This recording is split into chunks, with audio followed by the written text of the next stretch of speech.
brothers from another living color with the skit. Yeah, with the shit. Finna call it blitz, make you call it quit. I can execute the plan on improv off script with my brothers from another living color with the skit. Yeah, you know the squad I'm bumming with. Try to run with the rock and you fumbled it. Finna spin the block in the mothership. Rock like Woodstock, big stock, smother shit. Word to Uncle Sam, we tax like the government. Still in the game till this day, I'm in love with it. You are now rocking with the most coveted. Unapologetic, let you know who you fucking with. What's the use? I got the juice. Tapping head tops like Duck, Goose. Slide off smooth in a coupe, no roof.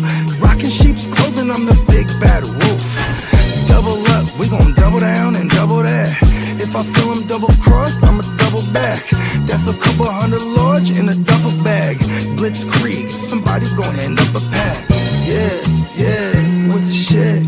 Finna call a blitz, make you call it quits. I can execute the plan on improv off script with my brothers from another living color with the skit. Yeah, with the shit. Finna call a blitz, make you call it quits. I can execute the plan on improv off script with my brothers from another living color with the skit. Yeah, you half steppers can't fuck with this. I'm with the big steppers and we stumping shit. Ice grill, you can feel the momentum shift. Alpha and the Omega, I'm the Genesis. Real savage, go getter. Yeah, I'm getting it. School of hard knock, I'm the mascot, flipping shit.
Yeah, it's fucking Friday, man. 100%. Let me get the AK-47 letting off. Oh my mind, man. This motherfucker.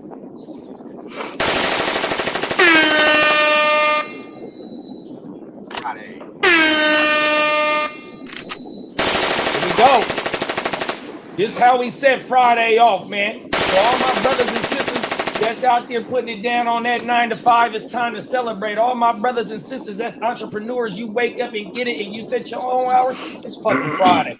Those that are retired, kicking back, whatever it is, it's Friday every day. But you know what? Today is Friday. It's Wake Your Game Up Friday, 100%, man. Y'all know what it is. Y'all see the cast of characters. That's the usual suspects, 100%. Wherever you found us at, please throw that thumbs up, man, when you jump up in this bitch. 100%. Going on, let gang? us know where you're from, man. I know we got a few new subscribers, so let's go ahead and shout out where you're from. We appreciate everyone wherever you, regardless where you're from or who you are. Facts, 100%. Let us know what city and state you represent, gangster, or what country you from. 100%, man. We have no boundaries on this motherfucker. 100%, man. Oh my mama, the first time you step up in this bitch, we do not forget you. 100%, like Kitteh said, we have been worldwide with the motherfucking World Cup and with the CFL. 100%. So you know what I mean? We do got a lot of new motherfuckers up in here, and if you are new, all you got to do is hit that thumbs up and subscribe. And you look in that description, boy, you enter to win a free giveaway. 100%, man.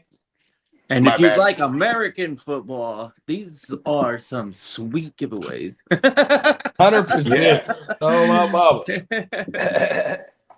Yeah, man. Happy Friday, everybody. Of course, I started out right in the Matrix. I was like, well, I can't hear nothing. Yeah, no, I did me like that. I didn't hear none of the intro. I was just Right. going by the timestamp on the countdown, on the second, the time countdown on the thing, bruh. Yeah, that Yeah. happens to me occasionally. I'll get that same thing. Only in the studio though. In the other shit. Right. Yeah, I was good. Shout out to Emil, shout out to Chase, shout out to Minnesota Den. Top of the morning, fellas. Happy Friday. Happy fucked up Friday, fellas. Let's fucking Minnesota go. and Minnesota Den want to go ahead and start the show off right. He said the GWN family just lost another homie. I want to take a second just to say I love y'all and let's keep living, brothers. 100%, man. Rest in peace, Hoggy partner Julian, man. Rest in peace to Julius, man. Julius.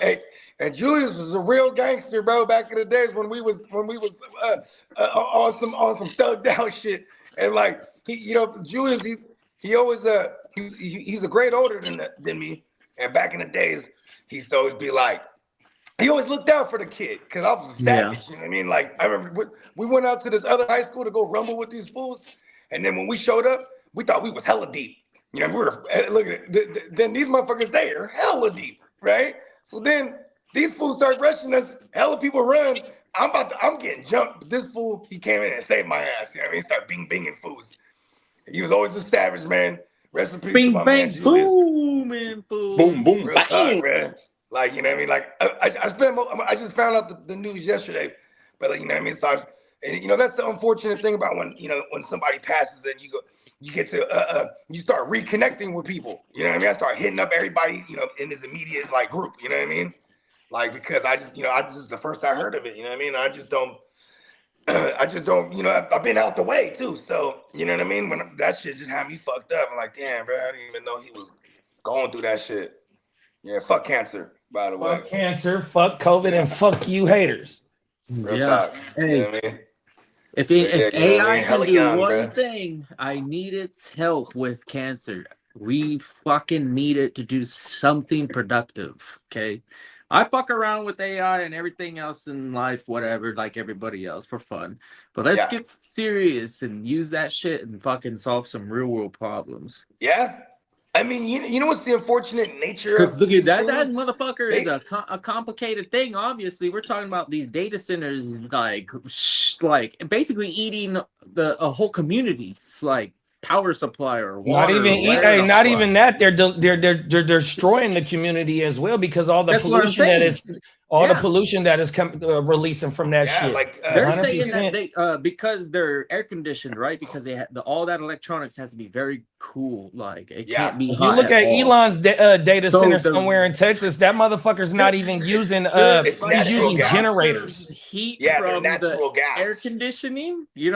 Like, hey, look at this, bro. Anytime Hold you on, use I'm glad energy, you brought it that becomes up, heat. JD. Like that community is literally getting hotter by like 2 degrees. Shit ain't cool. I don't. 2 degrees is a lot if you don't understand weather in like a big spectrum. That's a But fact. if the That's average facts. goes up by 2 degrees because And it's not natural. And it's not natural because of man and direct because of man, bro. Facts. power plant or Elon's doing power a massive land grab down here by the beach where he already has his. That's what they say happened to the launching Matthews, bro. And their home planet. And those data centers, you need a lot of them because that's how much this fucking AI thing, that's how much power it is. Like, it's a very powerful tool. If we can use it the right way, I'm telling you. So then all of this jokes might be on worth us. it. We're All this working for the struggle might AI. be worth it if we can actually solve some real world problems. We're supposed to be using AI to our advantage, but now I just realized we're working for the AI. Hey, it's almost entertainment at this point. Maybe to benefit like or push money into it. You know, you let entertainment what is that? Fucking pay for it or whatever. Outside of the stupid taxpayers that, you know, not saying the taxpayers are stupid, but the law that if a data center goes into your neighborhood and then the taxpayers have to pay for it too, that sounds like that's way sus. Yeah.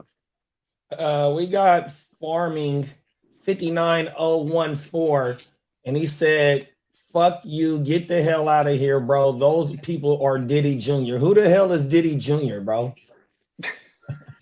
I don't know. Get off and suck a dick. Hey, this motherfucker, man. Hey, Foreman, man. Hey, we appreciate you for pulling up 100%. Yeah, man. Good looking out, man. Oh, everything. But Foreman, we I'll do. see you at the We do next not Diddy involve ourselves with Diddy Junior games, bro. Oh my mouth, 100%. Yeah, man. Salute to you and goodbye. Yeah, that data center shit though, bro. They are not helping the community. They are hurting the community in every fucking way in every city and state that they're in, bro. We didn't see they're all very types of shit. Like I specialized. said about Elon shit, bro. They're not even hooked up to the power grid, bro. They're using these type of generators that you can see, like how you said about going 2 degrees. They put the infrared thermal shit on that bitch, and you can see that shit 100%. Then it's another one in Tennessee to where they putting shit in that fucking water. It's a river that run behind that bitch. I forgot what part of Tennessee it is that is polluting the water. Then last night I was just watching on I want to say it was a dude on Road. No, his name is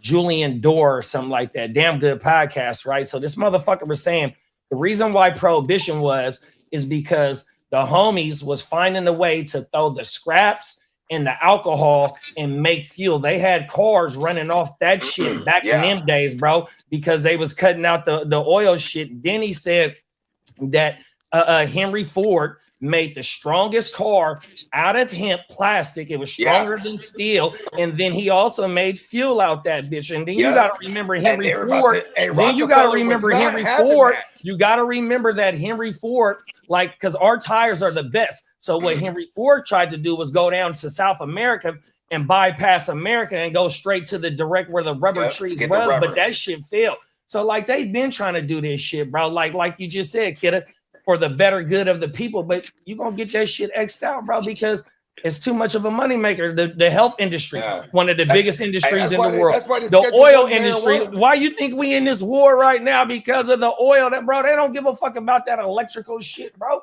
100%.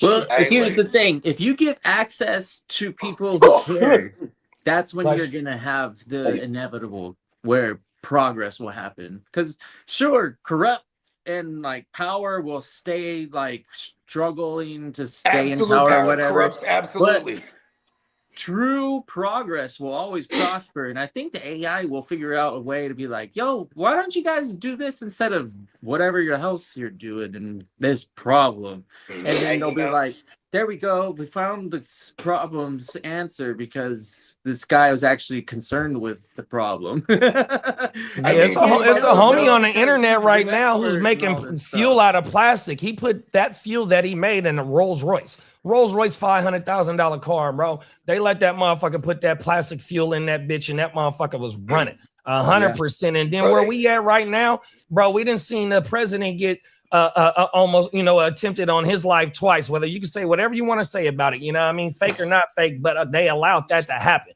So somebody trying to silence somebody. We seen Charlie Kirk allegedly what happened, bro. They trying to silence people, bro. They don't want that shit to get out, bro. 100%. Did you hear the theory that it wasn't a gunshot? That it was? Yeah, it was an explosion. Explosion in his little, in his mic. Yeah. Or his microphone. Yeah. And it blew his whole top off. That's why it looked. Well, they said the 30-06 was supposed to make that motherfucker be what it really what it wasn't. You know what I mean? It was supposed to be a way bigger thing than what it was, when it impacted him, and you know what I mean, everything. So it just it seems like as we move along and then in time, bro, and it's starting to never mind. I don't want to say it. I don't want to get in trouble, bro. Oh my God. Just know that our politics is controlled by somebody else, bro, and it got to do with money, bro. That's all I'm saying, bro. Yeah, that shit. I mean, even like the what's that thing called? In American vehicles, they got this thing. The manufacturers have an agreement with the gas stations, bro, where there's some kind of there's a joint that they put in these cars that doesn't properly combust the fuel all the way. So we running up money. We burning through gas faster than these vehicles. Yeah, bro. I'm glad you said that because the shit that I watched last night. He was like, bro, they got gas that could go for 200 miles per gallon. That's what I'm saying.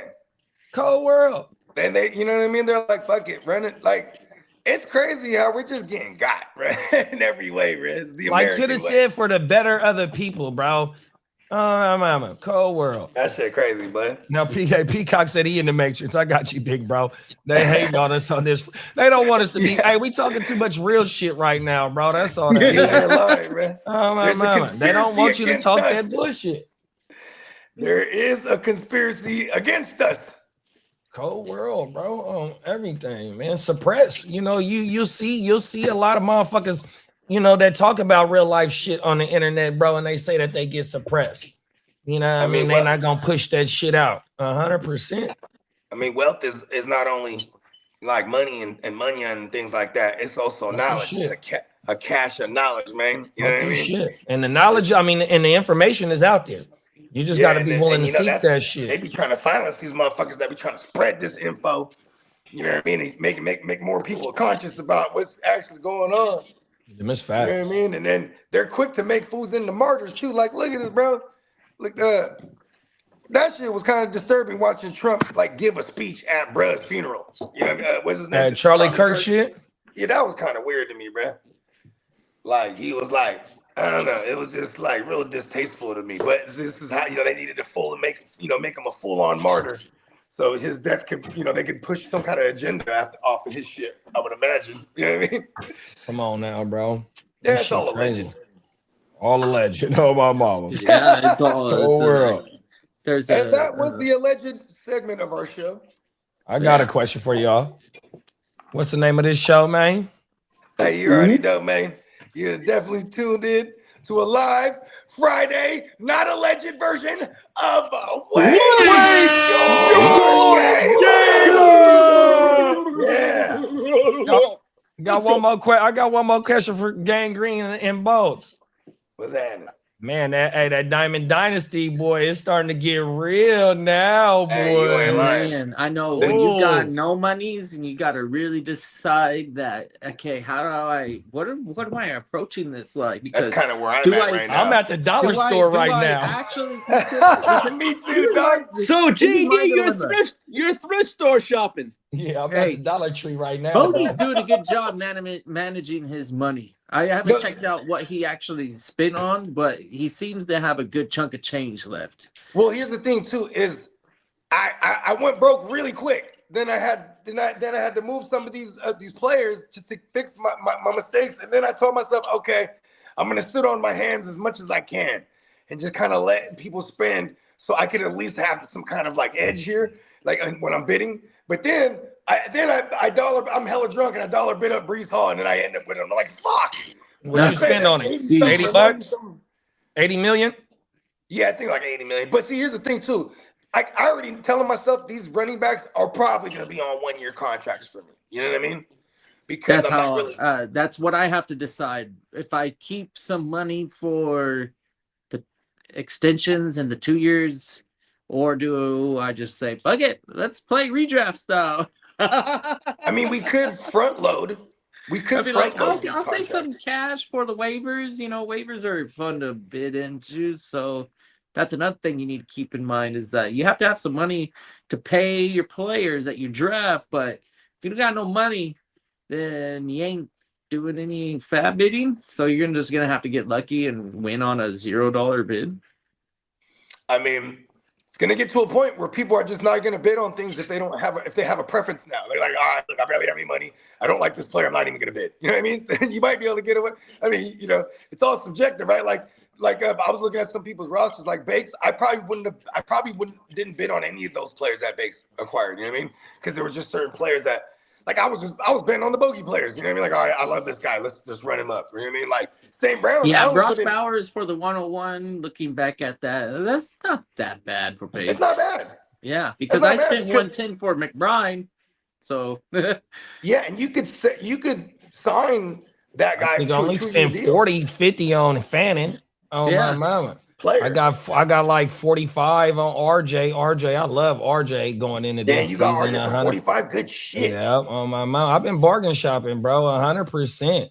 I got I'm a Jordan McBride Mason for like trooper. I don't- $9. Oh my mama. I don't let Real I don't talk. let McBride slide away. I got that Pat Bryant for for- $3. Oh my for mama. what it's 100%. He up and coming next year. 100%. You got the I'm Pat bargain Bryant for a shop. couple dollars. Look at shit. Oh my mama. No, for sure. After I got my main players out the way, and I think I might put Puka on the block to try and get some more money. But other than that, I love what I got. I was able to get a stack with Tyson and Shuck. I was able to get Burden.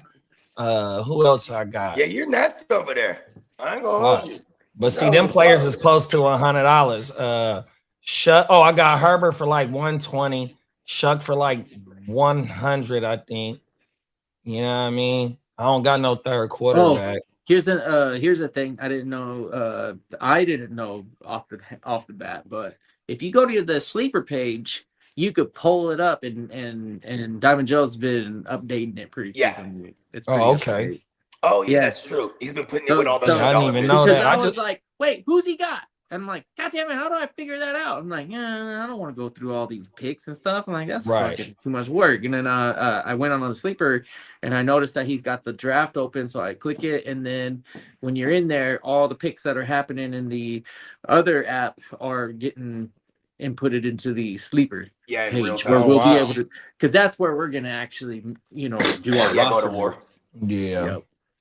Yeah, like this is the free. This is gonna be for the free agency and all the contracts. Like that's what that app is gonna be for. Yeah, that app is pretty solid so far. I mean, there's a few things that we'll add to it to make it better. I think one of the things is that being able to click on a team and seeing what they've got, stuff like that. Come on now. You can add to it. Yeah, like I think like in any issues that have come up, he was able to in real time code whatever it needs to be coded. And for what it's worth, he's been working on it for a multitude of years. Yeah, right? I think since March. That's exactly what it is, Emil. Minnesota DN said, I'm mad I'm at the dollar store myself. Hey, I don't mind being at the dollar store. 100%, man. JD's the king of the dollar store. Yeah, because it's some so the IDP players, certain IDP players brought $7, $5. Oh my mom. Like, hey, fuck Johnny that. Mittens, he's fucking taking advantage of that. He's like nominating 100%. and buying everybody for like affordable prices. Hello, bro. I'm like, nah, I don't want to buy any IDPs. Damn it, Johnny, stop doing that. I know, like I got excited. I saw Schwarzenegger pop up, and then I go look, and I'm like almost $30. Yeah, I want to say like 40. 40? Yeah, that's what I'm saying. I want to say so, bro. Right out the gate, he was like nominated for like 28. Like I was like, wow. I just went. Hey, I won Quincy for 7. That's 7 fucking shit. You outbid me on that one. I was like, man, I got no money. I'm not gonna start bidding wars for IDPs yet. Because I was I was successful in acquiring CJ Stroud as my QB3 for like $56. Nice. Oh wow, that's big. I was like, yeah, that's big. Because I overspent on the Brock, and then Dak was probably the right price. But what you mean for Dak? Like 115? I got 120. Oh, okay, nice. Oh yeah, I think that's what I paid for Herbert. For Herbert, yeah. Oh my mama. Yes, and I got Pickens. So actually, I stacked all of my quarterbacks. I got the Pickens deck. I got Stroud and Nico, and then I've got you Kittle got Nico for like and 100. Good shit. Yeah, because Kittle's gonna be playing. I'm starting Kittle almost every week at this point. Facts. Yeah. Right. And I got McBride. I mean, I'm starting McBride, and I'm also starting Kittle. That's the plan. And then I also got Laporta, just in case he returns back to form from his rookie year. Bro. I know I'm getting in dangerous territory because we actually have a tight end spot and I don't have one. Hey, if you want to make a trade, I got Laporta on the block. How much you spend on him? 38. Okay, not bad. Federal. Shout out to Crooked. What up, Crook? Shout out to Tino. Team leader. Cole Pentino. Emil says, so it's an auction dynasty It's even league? more than that. It is a salary cap league. It's an auction dynasty, and we have salary caps, and we have every year contracts. we have $1,000. Yeah, we have contracts. So, and every year the contracts go up 12%. So, if you're paying a guy X amount and you have him on a 3-year deal, you'll already be able to estimate what you're paying. I kind of like it. And let's go with every year we get $1 billion. We get 1,000 Come on now. Bees on the table. Bees on the table. Yeah. It makes us sound a little bit more legit when we're talking the bees in the NFL. Come on now. Right. Tino said, I just passed y'all house. I'm on my way up to Tahoe right now. Shout out to Tino. Be safe on that road, big bro. I love Tahoe. Hey, yeah, man. Drive safe, Tino. I know it's beautiful up there right now, bro. Yeah. Oh, every day. On I that feel like Highway Tino's gonna go 50, shoot that. man. That Highway 50. During the 4th of July, did you see the lake afterwards, the aftermath? Oh, all the shit floating around in they're it. everywhere. Nobody gives a fuck. Oh, that's That is fucking kind of up. crazy. So but Burnt there's out. 400 volunteers that because they know what's up. So Yeah. 400 people that live in the area or around the area, they'll go out and collect the garbage left over the day after. Yeah. I don't give a fuck if it's 120 degrees in Nevada. You jump in that Lake Tahoe lake, that shit cold than the motherfucker. Yeah, it's melted snow, fellas. Whole world, bro. Yeah, it don't matter what. It don't matter if it's hot as a motherfucker. Yeah, whatever. And that lake monster in that motherfucker too. Yeah, you ain't lying. Oh my mama, that lake monster in that bitch. That's fucking cute. I'm That's curious. the last dinosaur that's left, bro. It's a dinosaur. I'm definitely gonna research some of this stuff. This is interesting. It's the Loch Ness in America. Yeah, the Come on Tahoe now. version.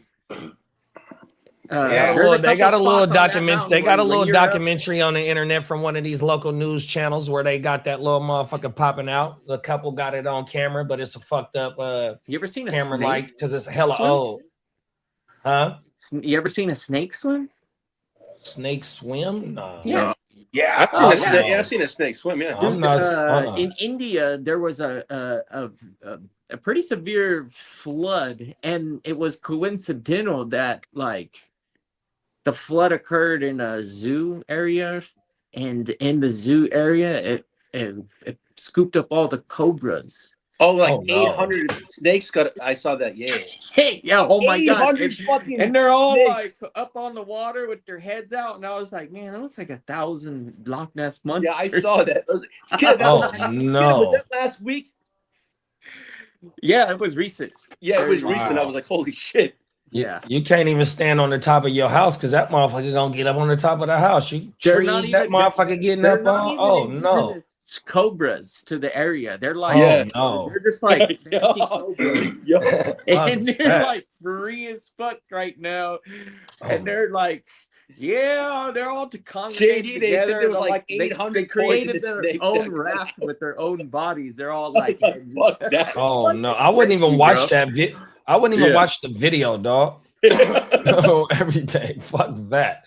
Don't sit that shit. You be having fucking nightmares. Right. Facts. Yeah, I don't do the snakes. Yeah, me either, dog. Now that I'm older, I don't. I had snakes as pets when I was younger, but not no more, man. For real? Shout out to I had a ball python. It ended up being about 10 feet long. That's awesome, Lee. No. That's pretty dope. I had to be about 16 or 17. No, I was about to say, I had a partner that growing up, he had a snake for hella years. And like, I did used to enjoy when it'd be like, we'd be at the studio and he'd be like, shit, I'm about to head out. Where you heading out to? Going to the pet store, gotta get some mice. I'm going. Yup. Yeah. I'm going with you. Like, that shit is entertaining. Because this motherfucker would not hesitate. We would drop that mouse in there. He was right on him. Yeah.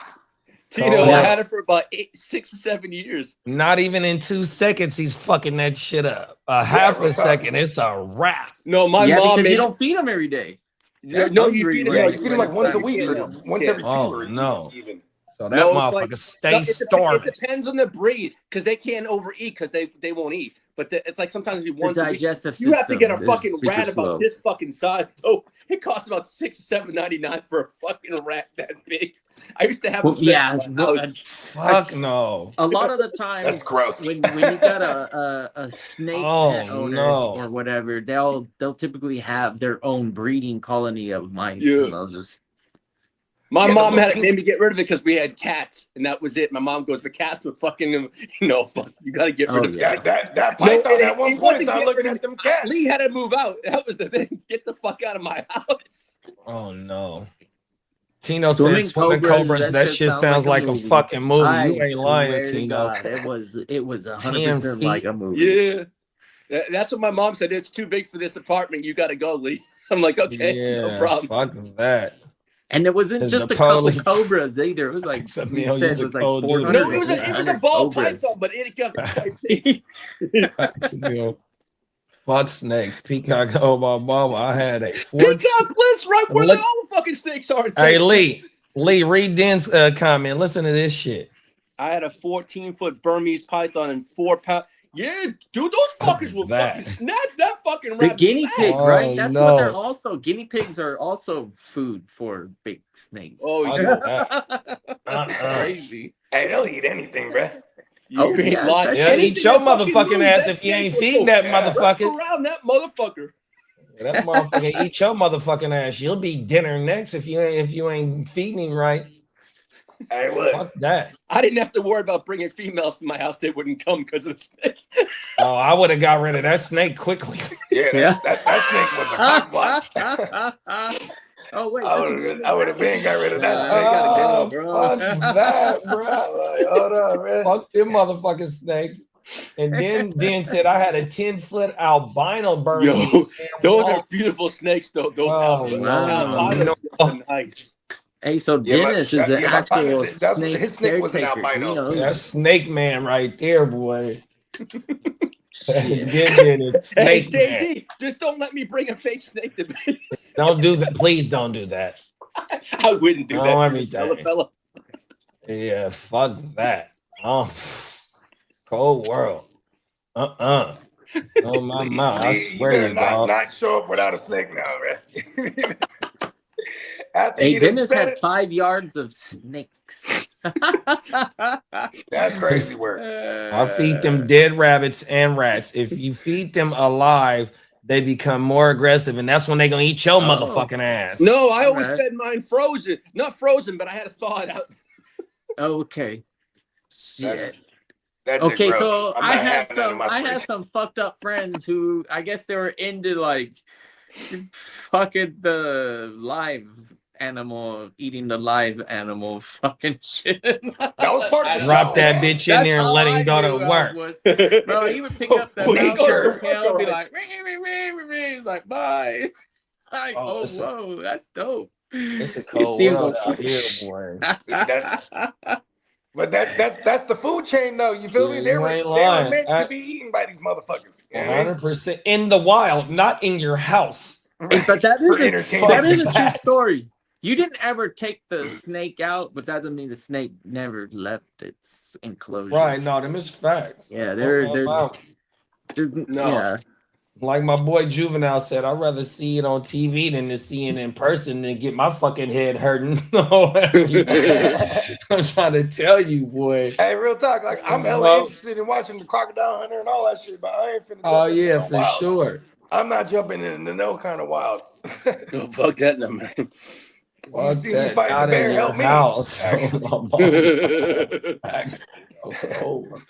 It's a cold world out here. Oh, everything.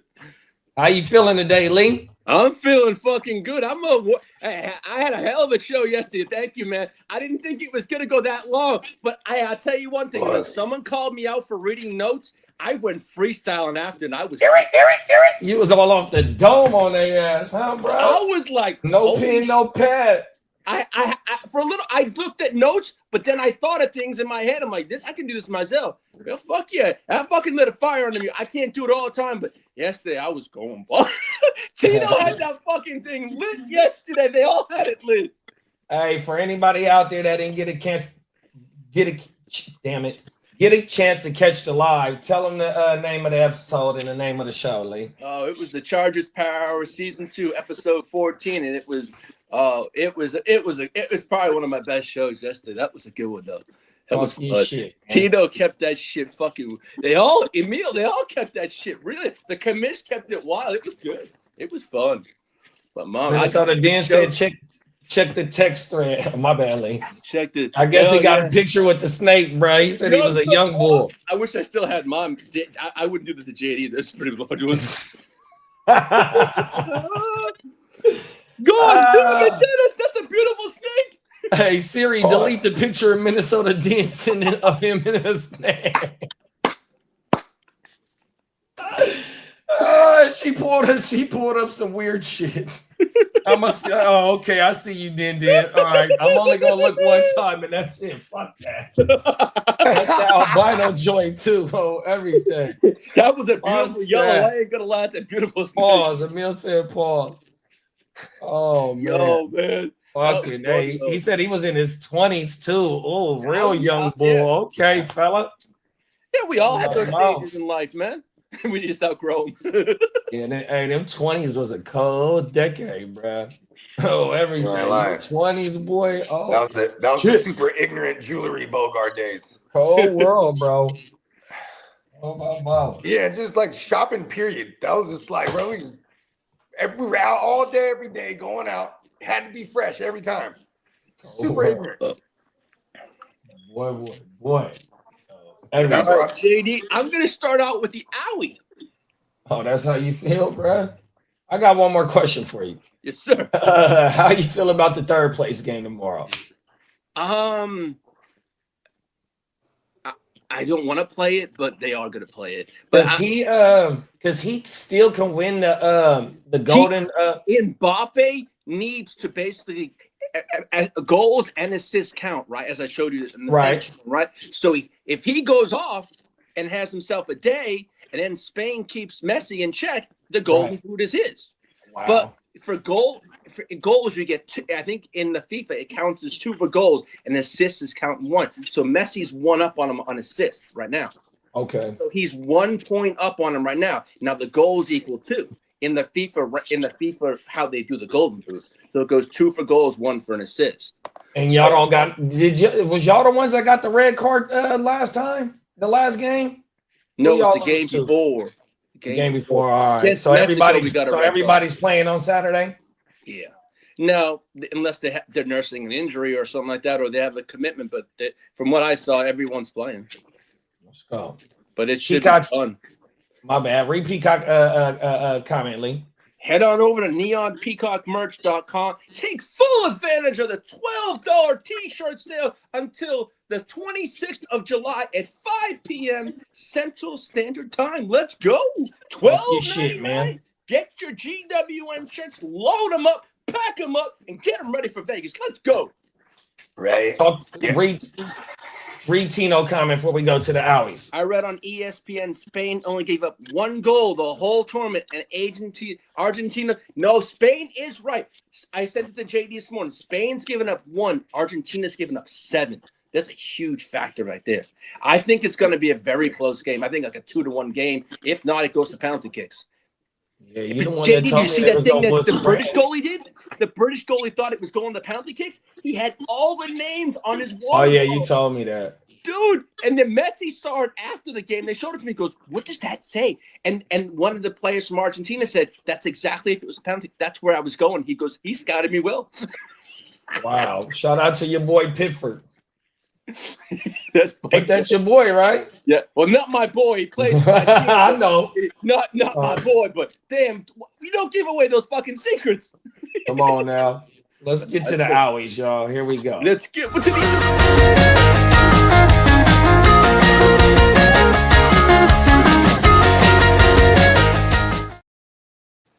some good news, and we got some 49er news. Let's go. Well, multiple defensive linemen are expected back by training camp for the San Francisco 49ers. Bang, bang, Niner gang. Let's go. I'm glad you got that saying right, finally. Yes, sir. And as for George Kittle, is ahead of schedule, and multiple players on the 49ers say he is going to be ready and on the field week 1. Whoa. That's crazy. Right. Yes, sir. They say $28. Fellas, $28. That's a fucking steal. 28 million. I'm sorry, 28 Come on million. now. 28 million. Now here's the part. Brandon Ayuk remains expected to stay in San Francisco.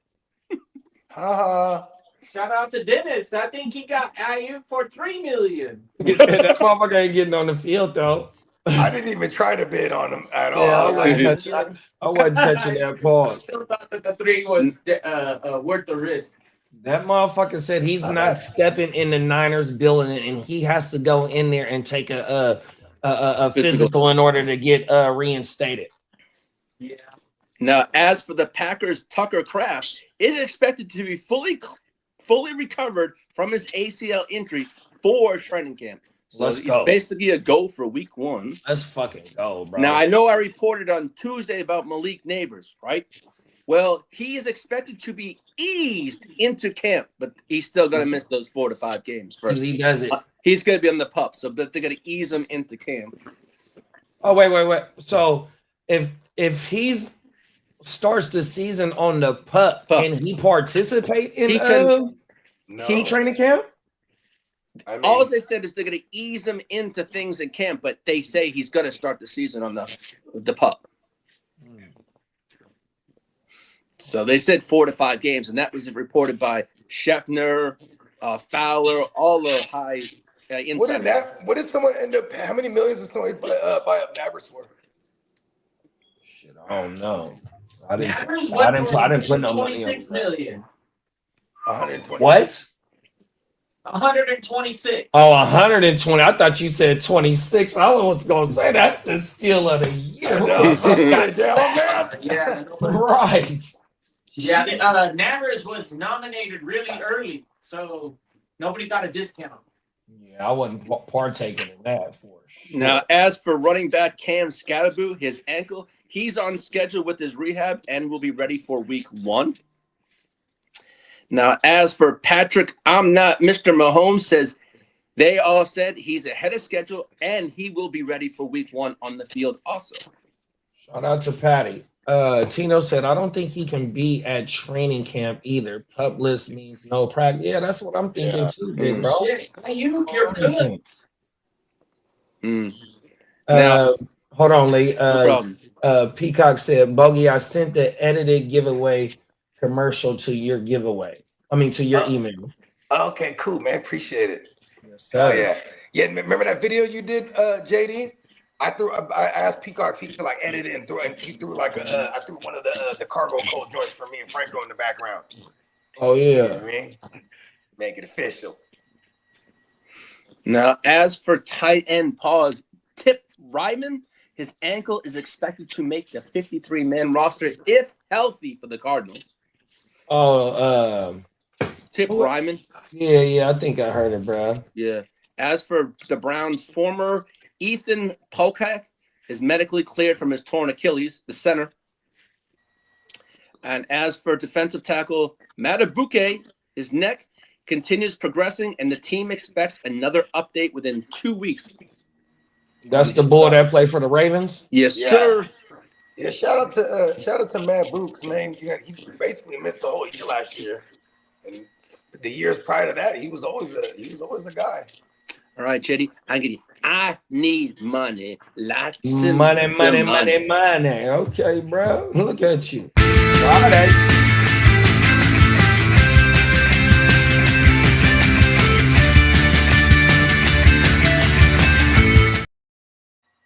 Shout out to our boy Derek.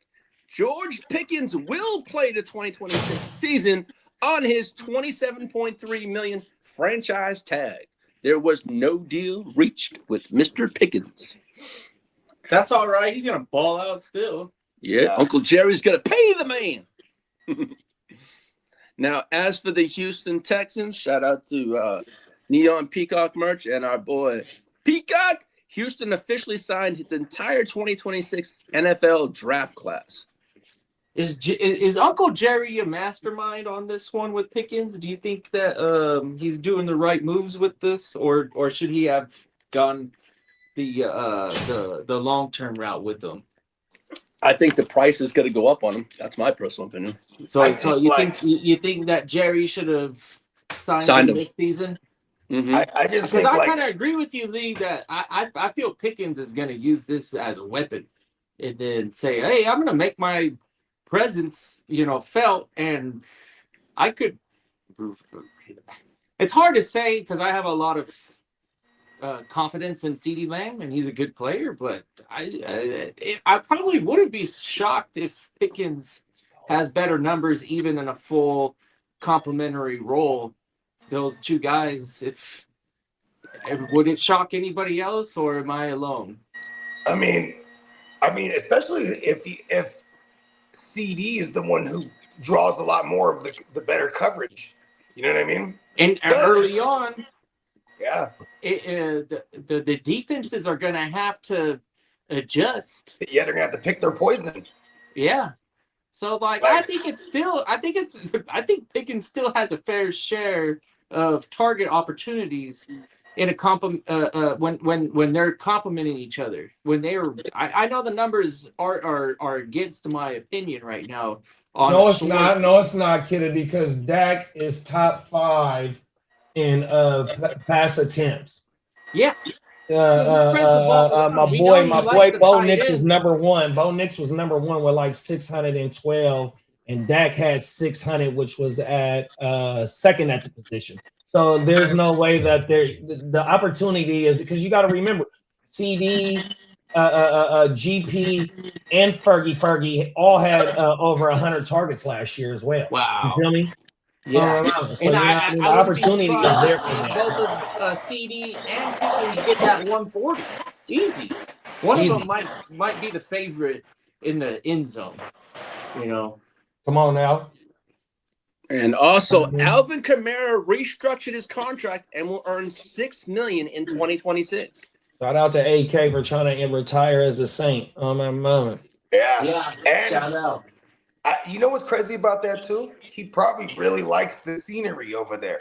Hey, Kamara, you know what I mean? Like the Chargers out of San Diego. That's gonna be one of those ones I want to put money on to win that division when we're in Vegas. Come on now. And then Emil said, Emil's got a good question. Yeah, he said, is there a world where they trade CD if Pickens balls out? I say it's the other way around, because if George Pickens does ball out, that like he's a free agent. He's not gonna franchise tag him twice. You feel me? Because it's gonna go up and up. You feel me? 100%. But if Pickens balls out, bro, you don't think he's worth the first? Because Brody only 25. You feel me? Yeah, he's got that.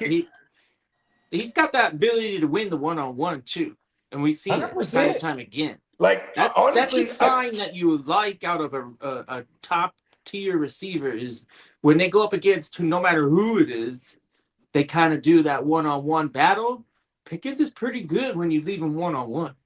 Yeah, we've seen him all last year run short, intermediate, and deep routes. It's like he was taking shorter intermediate routes, 60 yards, bro, 100%. Oh my mama, what the shit? I think if both of them ball out, and then when it comes time to to have this discussion to pay Pickens again, I think CD's the one that's not safe. If there's a world where they can't retain both of them on big contracts, I think CD would be the one they move. Or what do you think was going to go on with Dak? Because this is his last year of guaranteed money. Bro, gonna have to take a hometown friendly discount, right? Or they could tag Dak.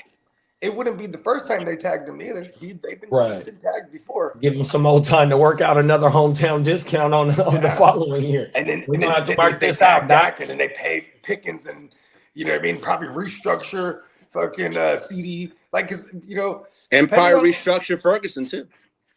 I mean, they're gonna. That's another one of those teams too. I want to put money on them to win a division too. That's who I got one in the division. Everything. I said that during the motherfucking schedule release. Everything. Hey, how about this, Lee? How about the Chargers and Cowboys trade quarterbacks? Oh hell. Hey, Peacock said the giveaway is loaded up to the section. Y'all want to take a quick second out to watch the giveaway commercial? Let's do it. Let's drop that shit, y'all. We'll be right back in 2.2 seconds, y'all. This is for all the new viewers. This is how you can go ahead and win the autographed JSN helmet. When we come back, I'll pull that bitch out. Let's see, new ad right here, y'all. Let's get it. What's good, gang? It's the Guchinni representing the Hard to Start podcast, tapping in to remind y'all that coming this August 20th, 2026, the second annual GWN, the Westside League live draft weekend will be popping off. Man, you will see all the cast of characters that you see live on the GWN every day.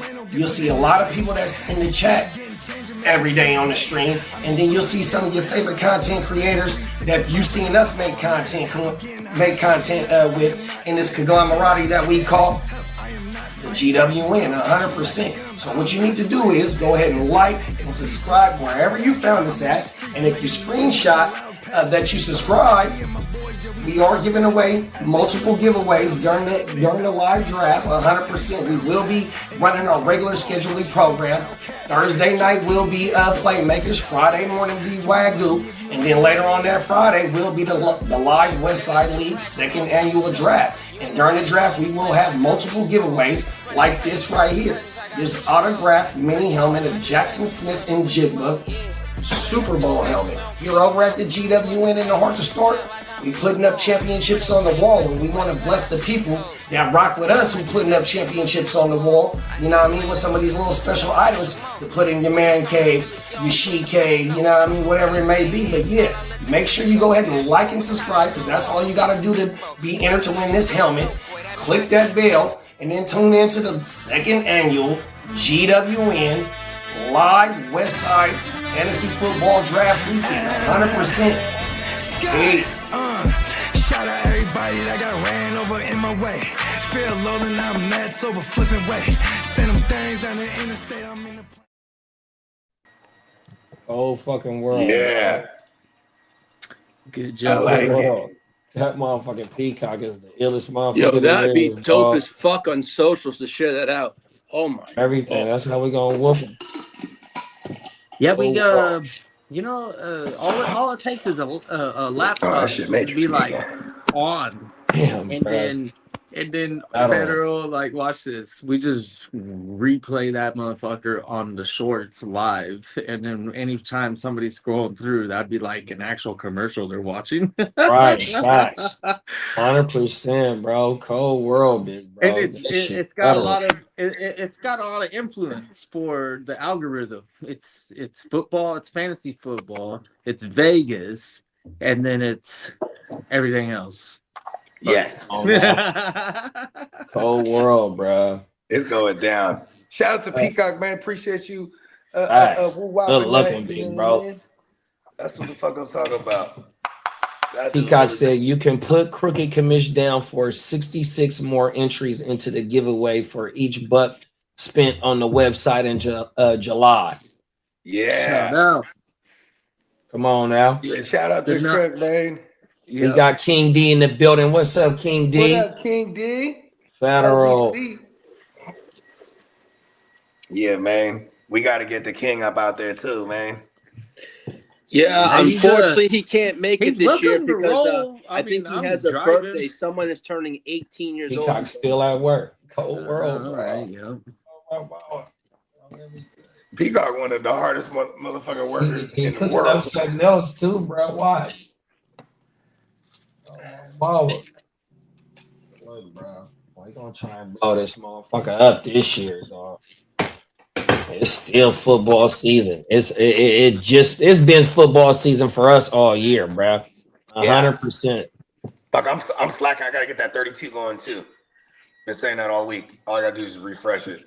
Come on now. Wow, we got 32 returners. We might have 32 returners for real. That's what's up. Hey, like, I mean, hear that? There you is, hear that well, except for there is we have somebody 32 returners in a 32-man league. Well, somebody is getting the boot because we're getting Marco in there. So so the first person that shows any kind of lacking, we're just gonna remove them and add Marco. You know what I mean? Because we need Marco in that thing. Marco been asking us for years. He just wants to do. He's like, I just want to do a redraft. We're like, hey, does he know that we have IDP in the 32-man? Yeah, I don't want to scare you away, but that was he play IDP. He play IDP. He plays IDP. Did he? He just didn't want to join. We wasn't able to get a chance. We wasn't able to get him in the all offensive league because the communication wasn't. It was just through Facebook, but I got him on WhatsApp, so we text directly straight through to each other. Because he was already like, bro, what's the payment? I'm like, man, we got all the payments. Well, he like, they don't got certain shit out there. I forgot what he said that they don't got. Does he got like Zelle or anything like that? He asked, I forgot what he said. I'll pull that shit up. Cash App, and then Zelle. He got some German Cash App. Venmo. Zelle. I even got PayPal because I got PayPal. I still got the old school PayPal. Some of the relics and PayPal in the other leagues. Definitely the universal one when it comes to like overseas shit. Yeah, the eBay world lives off of PayPal. Yeah, I just bought some. I just bought a few things off of eBay, and I was scared because I didn't look at the full picture. I had that old school computer that I showed y'all some videos of that I seen in the chat. Well, I bought that charger off eBay, right? Because I wanted the specific one that came from the computer. All the ones on Amazon was all little replica like type shits, and I wasn't trusting that shit, right? So when I see it on eBay, I immediately grab it because they only wanted $18 for that motherfucker, right? But when I'm going through the pictures, bro, it's one of them one of them outlet things that go for overseas, the 3-prong shit. Yeah. I'm like, oh man, I hope I didn't buy the wrong thing. So when it come in and open it, I'm like, oh yeah, they sent the right joint, bro. Oh, everything. I got lucky on that joint. I mean, I didn't order some wrong shit before it came through, and it's some whole other European or Asian type of facts. I was like, what happened here? Peacock said he don't think. Hey, I got a lot of the videos saved, big bro. So I got Lee shit, I got Din shit, I got Bogey shit, I got Kitteh shit. Who else made one? I got I don't know if I got Crooked saved. Crooked got one on everything. Yep. I think that's the only one I don't got saved. I think that's still in the group chat though, so we'll be straight. What about Dennis? Dennis, where's yours? Did I? Dennis didn't put in the thread. I think he just sent it over to JD. Yeah, I remember. I seen it now. I remember. I should tell Johnny to whip one up too. Oh yeah, I think it's official. I mean, I don't know if he's booked his flight yet, but he's like, I'm going. I'm like, let's fucking go. You know what I mean? Yeah, I keep on reminding Dennis Holmes. He says, oh, I'm going to get to it, the flight. I go, dude, the flights are going down. Yeah, shout out to Candlestick. We just booked our flights back today, actually. All right. Yeah. Fucking go. Yeah, I overheard some travelers saying they're coming back from Vegas, and it was like 6.5 hours for them. I was like, It's like, I hope that doesn't happen to me, but if it does, it's all good. But I mean, like, just packed out there right now. It takes 6.5 hours. It's packed out there. All right. Yeah. That's what's up. Well, the other Tucker Craft news is he remains a candidate for a preseason contract extension before week 1. They think it's going to get done. Yeah, it'd be a good time to get him. Yeah. And like, also necessarily have to like reset the tight end market, you know what I mean? Because he's coming off the injury. They got a little bit of leverage there. And also is the same with Zay Flowers. They expect to have an extension pause done with Zay Flowers before the season starts. What do you think he's going to earn? 35, maybe. Average? Yeah. 3 years, 35. That's 105. It'd be an extension, right? So it'd be on top of this last final year right here, right? So you can get him for 4 seasons.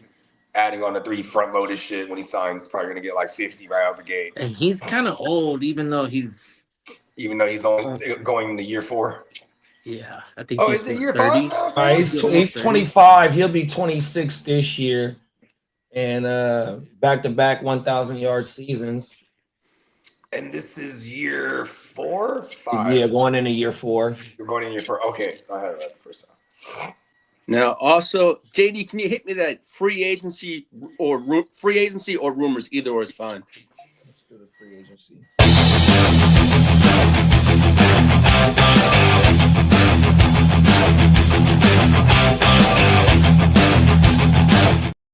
Little area in his driveway for a long ass fucking time. Oh, Crooked Commish says, I just sent it to you, JD. Check your text. All right. Well, Stephon Diggs. At least 5 teams have checked in on his availability, and 2 of the teams that have been named are the Seahawks and the Commanders continue to be linked to Mr. Diggs. But also, Diggs is smart. He knows how to properly ring chase. You know what I mean? And also, he has a new charge against him, but they don't think it's going to be much. It's going to affect his market, but he has a new a charge or an allegation, an allegation or charge that's just floating about out there. So, but they think it's not going to hurt his market value at all. Now, as for the 49ers, Brandon Ayuk is not expected to be traded to Washington. So that is what Washington says. They are out on him. They want nothing to do with it. There it is. He fucked himself over by going on social media every day, doing crazy things. Now, as for third and Keenan Allen remains unsigned. Washington is unlikely to pursue him. He could expand his search beyond West Coast teams. That motherfucker, as far as he ever went, was Midwest. We went to Chicago, and he was cold as a motherfucker. He was like, "Get me back out West Coast." Fuck that, huh? He's like, "All right, y'all, I'll go East Coast." He's like, but see, I mean, shit, I could see him going to one of them Florida teams. You know what I mean? And just being on the depth chart, like if he likes weather, right? He could definitely help out Malik Willis for sure. Hey, right? Kitteh, here's a question for you. Is Garth Brooks still in the top 10 for the all-time Padres? I don't know why you Garth Brooks. I mean, like, if you want to throw him into your personal top 10, that's cool. I don't mind it, you know. But I mean, you just don't know baseball if you think that like there hasn't been 10 better Padres. Like, yeah, for sure. I agree with you. Shout out to Dakota, man. Appreciate you for pulling up, Dakota. Hey, I never thought about that one. Keenan could reunite with Steichen in Indianapolis.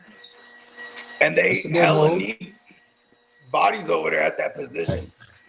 Because what's the word on Alec Pearsley? Is he still? I haven't heard anything recently. I really haven't. That's good news, right? No news is good news. Yeah, that's true. I mean, he's just recovering. That's the last. They say he's going to be ready. Last I heard, he was going to be ready, but they're just being cautious with him. Yeah. Shout out to Chase, man, aka Orange Crush. Yes, sir. Now, as for Aaron Darnold, says he only will return if he could play a meaningful role. That's what his statement was. He'll return. He's going to return, but only if the role is meaningful for him. So. Yeah, meaningful as in like if they're in the playoffs, I'll come back. Yep. Now, as for Kayshon Boutte, pause, reportedly is available for trade, and I don't know what the going rate is. I know they were looking for a 5th-round pick for him. That's what they were when he was on the market earlier. You know, you said Boutte was only going for a 5th? The Patriots are making him available for a trade. Yeah, we'll just trade him for Ayuk straight up, dog. Fuck. We just need to give him a 5th, bro. Oh, everything. Boutte was looking pretty good when he was available. He was like second on the team in I can totally see Boutte going to like a Raiders team for a 5th or like. And he was their best. I could see that. He was their best down the field target too on everything. Now, as for training camp news and position battles, the Seahawks, as I said, locked down their whole entire their draft class, as did the Texans. The Broncos running back Johan Coleman impressed throughout OTAs. Tyler Batty and Jaleel McLaughlin will battle for one roster spot, so one of them are going to be bye-bye. Now, as for the Jets and game, bye, JK. Wide receiver Adonai Mitchell is emerging as a projected starter. That's Adonai. Well, yeah. Or AD. You can call it AD. I'll just call him AD Mitchell. After death. Now, as for the Dallas Cowboys, the backup tight end battle is between Luke Shoemaker, DJ Rogers, Brennan Spanford, and Princeton Fant to be that number backup role from Princeton Fant. No offense, little brother. I'm not saying. Now, as for the Pittsburgh Steelers, rookie running back, not rookie no more, but Caleb Johnson must earn his role through special teams. Otherwise, he won't have. He's going to be probably cut. They say. That guy fucked up. Yep. I mean, you're making money. Shout out to the Crooked Commission, He's the Chicago rounder, right? Yeah. if you want Third to rounder, Caleb football, you Johnson better was? get ready. I think he was a third rounder. I can't remember what round Brad was picked in. You know why we can't remember? Because he was not memorable. Yeah, he Shout out to the crooked commission last year. Yeah, he fucked up. He gave the game away to the Seahawks. Yes, sir. You know that makes me extra mad because the Steelers, they were poised to win that game. Then he fucks up. They scored to tie it on that stupid ass fucking where he fumbled or he touched the ball and then they jumped on it. Remember that? Mm-hmm. Boom, bench for life. And that pisses me off extra now because that was an extra win that the Seahawks had where we could have been the number one seed. Or we could have won the division. They had that one more. Yeah, fuck it. I'm over it. I'm over it. Should have, would have, What's could have. done is done. Move on to the next year. Now, a shout out to the crooked commish and the Chicago clubhouse. Cornerback Tyreek Stevenson is fighting to keep his starting job. I guess that rookie that they got is coming for his job. They feel he's going to be they think that rookie's going to be the starter over Tyreek Stevenson. So I mean, Stevenson's their number 2. So you know what I mean. If you know he can get beat out by this kid because they love Jalen Johnson as their one, and Jalen Johnson's pretty damn good. Now, as for the Philadelphia Eagles, linebacker Jaheed Campbell is expected to replace Nakobe Dean's spot. Yeah, I love that. That's what the fuck I'm talking about. Yeah, the Jihad.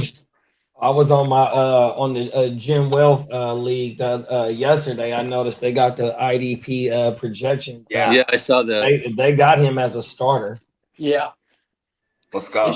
Now, as for the Dolphins, he played a lot last season and did. They have good. 5. I think it was in and out like type shit. I really didn't get a chance to start him last year because it was too hard to tell when he was. They were trying to figure out how to use him last year for real. Yeah, like, for a rookie that's on a perennial playoff team, he played a pretty good chunk, and he did a good job when he was asked to fulfill the middle of the field role. I think that's when I got excited. It was like he's piling up some tackles for a minute right there. Was Zach Bond like a 1-year thing?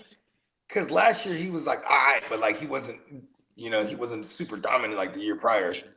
I think the offense dictates the way the defense stays on the field. Oh, that's and that crazy year Saquon had. Oh yeah. Yeah. It's like defense. You're gonna have to drop back for a lot of passes because the Philadelphia Eagles offense is probably running leading you right there. Yeah. Yeah. So they were good at getting to the quarterback for sure because they don't run the ball. You don't run against Eagles when they're winning. Now, as for this is like player notes, rookie Seth McGowan continues receiving praise from the Colts. Titans running back Tyjae Spears believes Tennessee will post a winning season this coming season. And as for the Lions, Isaac Tesla is drawing strong reviews entering his year number 2. I'm excited for that. I don't really have a lot of shares, but I've always been interested in the player and very, very cautious, obviously, because I only have like one, I think.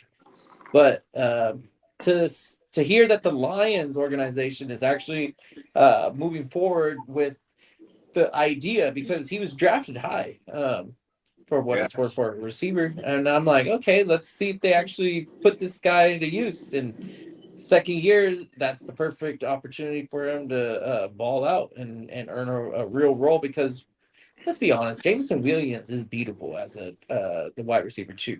You could definitely use him as a gadget player, and then having a guy that's a little bit more savvy at the routes and getting open separation rather than just running the 9 and crossing your fingers. Hey, maybe this is the time Goff throws it my way.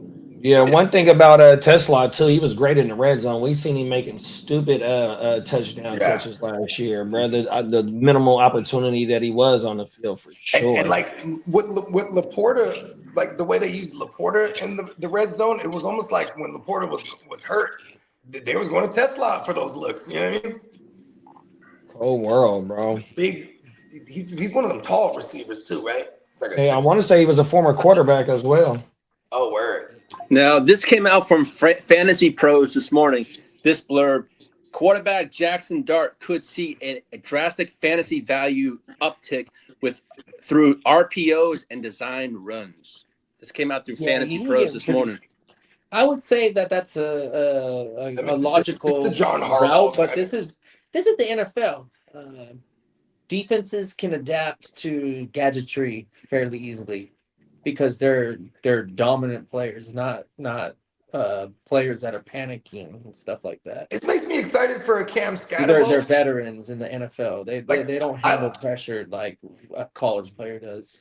I like this news for Cam Scatterbo a lot too because they're really gonna try to like make it easy for this kid. And the only way those RPOs and opening up the passing game down the field, you're gonna be out. You have to establish the run.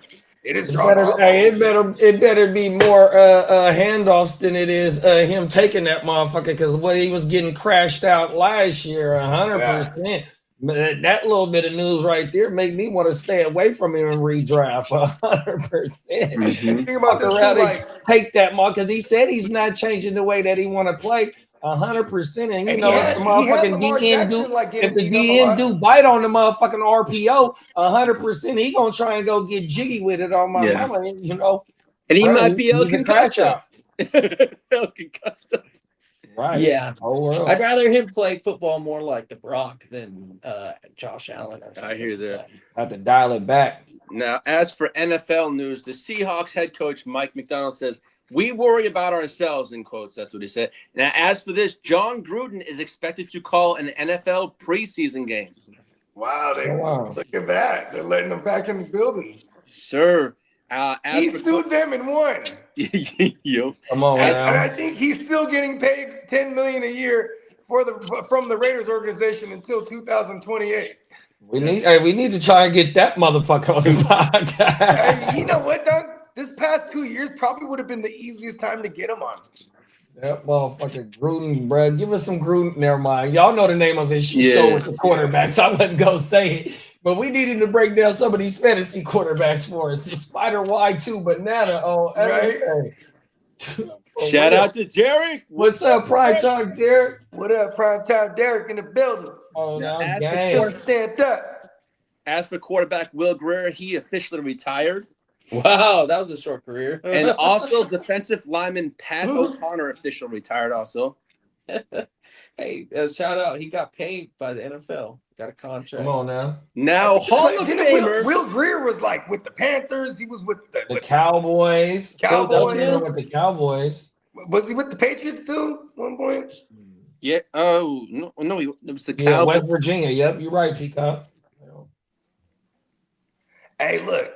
Going back to the Jackson Dart thing real quick. I mean, John Harbaugh did have Lamar running all over the place, and he didn't give a fuck neither. He was like, Lamar is a special quarterback. Come on, for sure. Now, 4.3 speed, boy. You ain't touching. If you can't touch it, you can't catch it.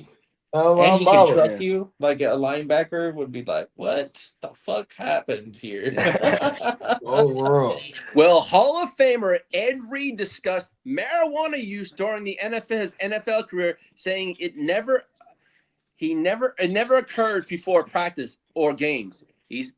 Someone put it out there said he was taking it during games and practice. Who said that? Who cares? It's not a fucking Reed, like performance someone put it out there drug. That he was using it before games and in practices. He said he never did that kind of stuff. There's a plethora of players. There's a long list of players that openly admitted they play high all the time. Or like I've heard crazy shit in baseball. You know, like look at fucking like Flash that, Gordon, like bro. Flash Gordon had 1,400 yards. He had 1,400 yards, and he was absolutely loaded. Yeah. Well, no, I'm serious. They said the motherfuckers. Some of his teammates said that they'd be in the huddle, and he'd be hitting a little sneaker toe. You know what I mean? Or he'd have these little vials with shots in it. He's in the huddle. Take a little quick shot, real quick. You know what I mean? Yeah. Spritz. Woo, let's go. Throw me the ball. Yeah, give me a spritz real quick. Think about this. He was playing in Cleveland. Anytime there was a cold game, he'd be like, hell yeah, I'm smoking on the field. Because it just looked like you just breathing. You know what I mean? Because the cigar smoke was prominent. It's like, hey, everybody's lighting up anyways. What's the matter with the different kind of material I'm lighting up? Yeah. And listen, the motherfuckers light up a cigarette, you get a buzz off that shit for real. Now I sent here, this watch. to Here, hold on. Let me play this shit real quickly. I got something for y'all. It's a short too. This shit is hilarious. This is one of Lee's all-time Charger greats talking about what we just was talking about. Watch this shit, y'all. 2 shots, 4 shots turned bottle turned into 2 before the game. 2 shots turned into 4 shots, 4 shots turned into a bottle turned into 2 before the game. You told us that you get lit before games. Yeah. Oh, world. Oh, When that started? Kind of started in college because I would take like a shot just before. But then I think in like 2011 I started going. I mean, life. Oh, It was just one shot. It was 2. 2? Yeah, I would take 2 shots. A little double. Yeah, a little double. But usually, but it kind of evolved because it was like one at the start of the game, one at halftime. Oh. It kind of evolved, just take them both at the start of the game. Oh, okay. He said, we just we just do this all right now. Knock it out right now. Knock out all anxiety right now with 2 shots. So that's what it was. You just anxiety before Slither, bruh. Professionals. Well, Then he said, "Hey, as it progressed, he said he started drinking the bottle. They showed a game where he said it was hella fucked up and he was getting cooked by one wide receiver, and the producer of the show pulled up the film and they started laughing at his ass because he was really fucked up. I think it was in Chicago. Oh, everything hella cold. He said, Hey, so Just drunk as a motherfucker. hey, I never. Did he specify what kind of liquor he was drinking? I think he said Henny. I was gonna say, I want to say Henny. probably some yak. Okay, so I've actually never been lit on that, so I don't know what it's like. But I've done this before. When I was in high school, on a few occasions, I got lit up on tequila, which got me in the mood.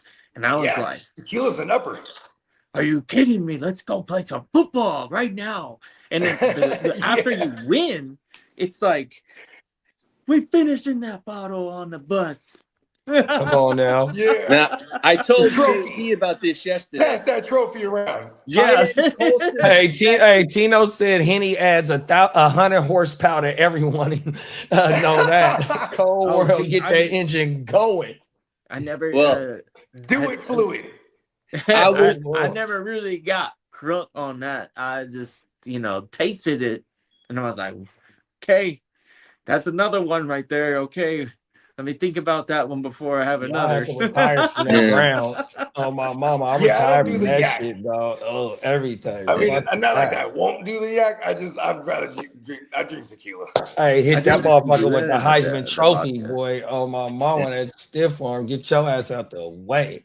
Well, shout out to the Crooked Commission, the Chicago Clubhouse. Bears tight end Colston Loveland believed the Chargers were going to draft him because that was the only draft visit he had, and he said that on Bustin' with the Boys. That was a definitely conversation with the Boys in that podcast 2 days ago. I remember that draft very clearly and thinking that Loveland had a home with you guys, and the Bears surprised. I think they jumped up and grabbed him at like the 31 or 32 or whatever it was. No, they took him at the 10. They took him at the 10 spot. Oh, I thought it was a consolation. Because remember, it was supposed to be Tyler Warren. Everybody was saying that was going first, and it was Loveland that ended up going first. Yes, sir. Yeah. Now, tight ends are going for a pretty penny now.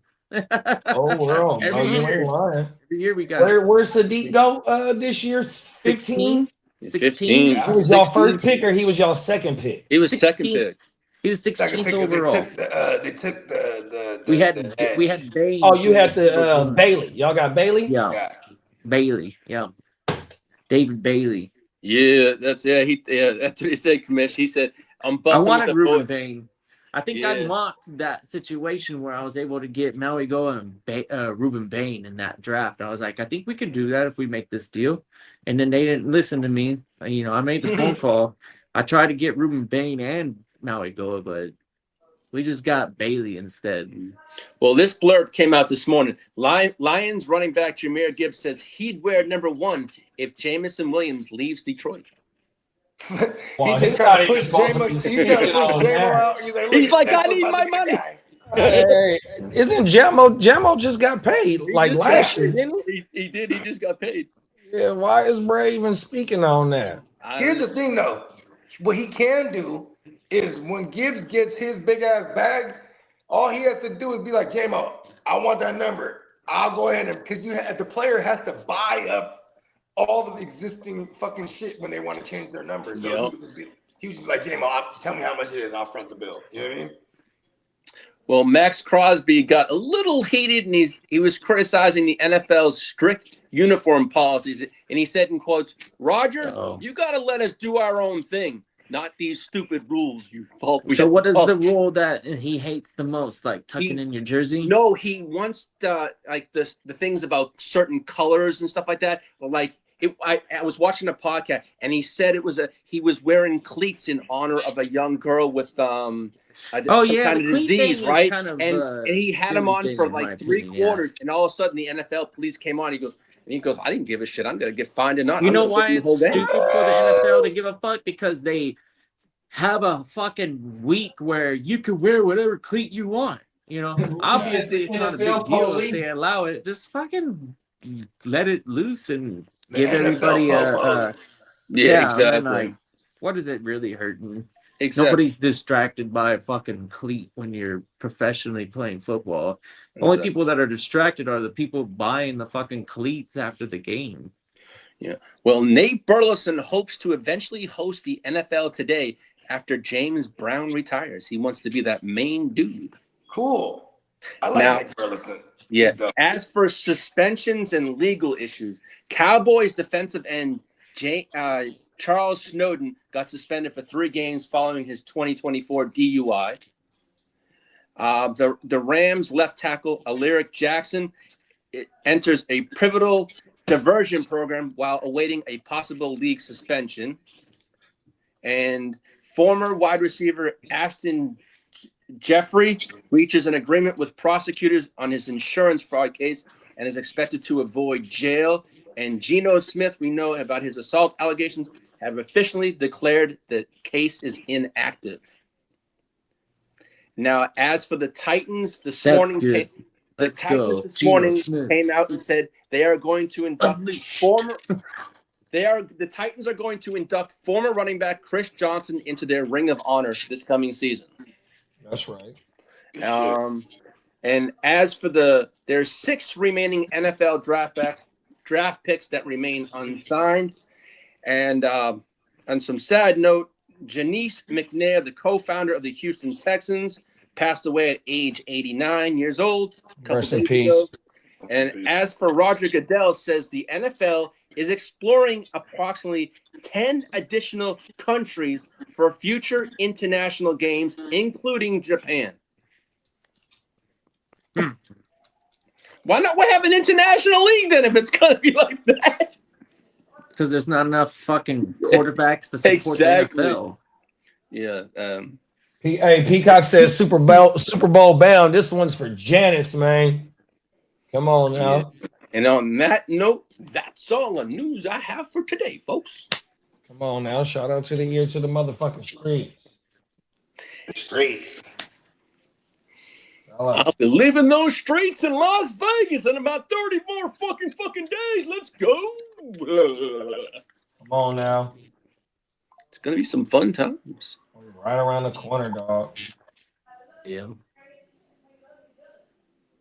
Yeah. How many days you said, Lee?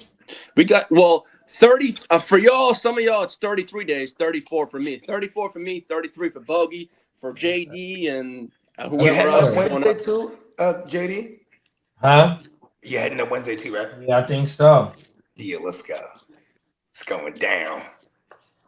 Come on now. Yeah, I'm excited, man. Yeah. Getting closer. He's here, bro. Got that grill fired up right now, and it's reminding Come on me now, that talk I that got talk. shit to look forward to when we hit up Vegas. Is shit, I'm trucking that fucking about what thing. you're gonna like.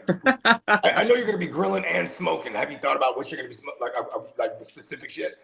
Oh well, some staples for myself have been the pork spare ribs Right. And then chicken wings. Right. And then I also like to dabble into the beef short ribs. They get pretty pricey, but I enjoy that. Not everybody. Listen, It's we're gonna not cop for whatever we everybody, need. but I tell you what, if you don't like mine, then it's you've got mine. You've got you're being honest, because I put out a fucking nice beef rib for y'all if you don't. Now putting some money in it. I fuck with all of it. I'm a smoker. I'm a milker. I'm a midnight smoker. Yeah, there you go. That's Kitteh. He's gonna I'm be doing on that the grill. Let's applewood go right now with the pork, and it smells awfully good. You know, I can't wait for technology to invent the smell-o-vision. We've been talking about it since like Jetsons days. But you know, one of the days we're gonna buy a TV and we're gonna be like, yeah, well, man, I love the cooking channel. Right. The Food Network is #1. Uh, I mean, there's got to be something to it. Like, you know what I mean? Yeah. I mean, it's I think it's I think it's all about terpenes.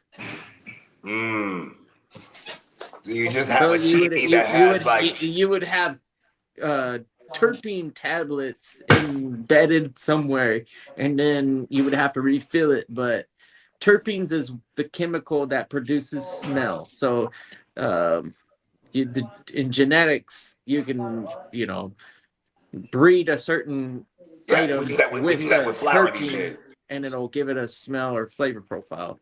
That's why when you fucking go to Walmart and go, hey, well, that smells like a goddamn Japanese tree or whatever the fuck that thing is, the cherry tree. Well, it's because it's got terpenes in there, and it's like pulled out of the genetics of the tree, and that's why it smells like it. Right. Amazing. Bogey Crooked said, all right, rest in peace to the homie, man. Yeah, man. Appreciate you, Crook. Come on now. Man. Yeah, he was a good dude, man. Solid brother. Yeah, rest in peace to Brody, man. Come on now. Shit just fucked me up because, like, you know, you never really talk. Like, I've been trying to think about the last time I even talked to him. Like, that wasn't like through social media. You know what I mean? And then when I was talking to my girl, but she's like, we used to run into him all the time downtown. I'm like, yeah, that's right. Because, you know, out of high school, you know, I started having kids real quick. You know what I mean? I just kind of managed to never stop having kids. Yeah. And then, so then, you know what I mean? I kind of went this away with, you know what I mean? And then, you know, social media, though, keep everybody tapped in. I think that is the benefit of social media. Is like, you know what I mean? Maybe it does ruin the interact. Like, for example, I might run into somebody, I ain't seen them in hella years, but I follow them on Instagram or stuff. So I'd be like, oh man, I just seen y'all came back for Disneyland. I'm like, yeah. You know what I mean? Like, it's almost like you know exactly what they're up to just because they, you know, most people, they post everything they do. You know what I mean? And then he was one of them ones, right? You know what I mean? He was always traveling too, doing his thing. You know what I mean? But yeah, you know what I mean? Now you know what I mean? He probably got it better than all of us right now, I'll tell you that much. You know what I mean? I bet you it's dope on that other side. Come on now, Bogey. Talk that talk. They say it is. I'll take their word. Yeah, top of the morning, Bakes. What up, top of the top, big Bakes. Happy Friday, Bakes. Crooked said if it's not too much and we make some stuff that's gluten-free friendly, please. Some peeps need it. Talk that talk. Oh, shit. And then Bakes said, my condolences, bro. Come on now. I appreciate it, Bakes. No, I mean, we just got to live while we in this motherfucker. While we are alive, we got to live. Peacock said the only safe lettuce is the hot and hell lettuce. I know, right? I was in the grocery store and thinking about that myself. I was like, man, I mean, do we really trust any of this shit? Remember, have y'all seen that shit about the Calophophorosopis or whatever, the little parasite on the on the lettuce and all that shit? They say it's getting in the water supply now. What the fuck? Oh my mama, that shit crazy. They said that shit was found at Taco Bell. Yeah, I saw that Taco. My wife man, goes, that "No, shit we don't. crazy. I don't want to touch Taco Bell for about a month." She said until this stuff Man, passes. 5 motherfucking months. He Not said till about a next month. year. Hey, we about to wait like 5 hours. Forever. No, Yeah. we just had I'll Taco Bell wait the till other night. next And year. after that story came out, He's I'm like, we going, just had Taco Bell. I don't mind it. And, you know, they fucked it up by getting rid of all their good shit. I remember in the 90s, Yeah, remember it used to be dope. periodically they'd be like, oh, it's a recall on all the spinach. This is E. coli found in it. You know what I mean? Or Yeah, like, E. coli was bad. This yeah, is kind of like E. damn, coli, who the right? fuck is Because bringing E. was coli in this also motherfucker? Nah, you can Was get it- E. coli through the fucked up water if you're not treating water right. Because Yeah, at because my job, and it comes from shit, which is the yeah, other. in my job, like you this gotta one comes they gotta from check shit the too. water every month. So they They gotta Chicken they too, got a right? they job go for that. Oh, no, doo chicken doo. They salmonella. don't fucking clean their fucking hands, man. Ugh. Them That motherfuckers. shit get in the water, it fuck everybody up, bro. Matter of Yeah. fact, it's a city I want to say in like Michigan, somewhere in the Midwest, Flint, back in the Michigan. 80s. I seen this on Forensic Files. Something was fucking everybody up in the town, and what it was Yeah. is E. coli through the water. My mind. It's some kind of, Like wasn't in it the something to 80s. do with like lead or something too? They Oh were, yeah, hey, arsenic. It was E. coli.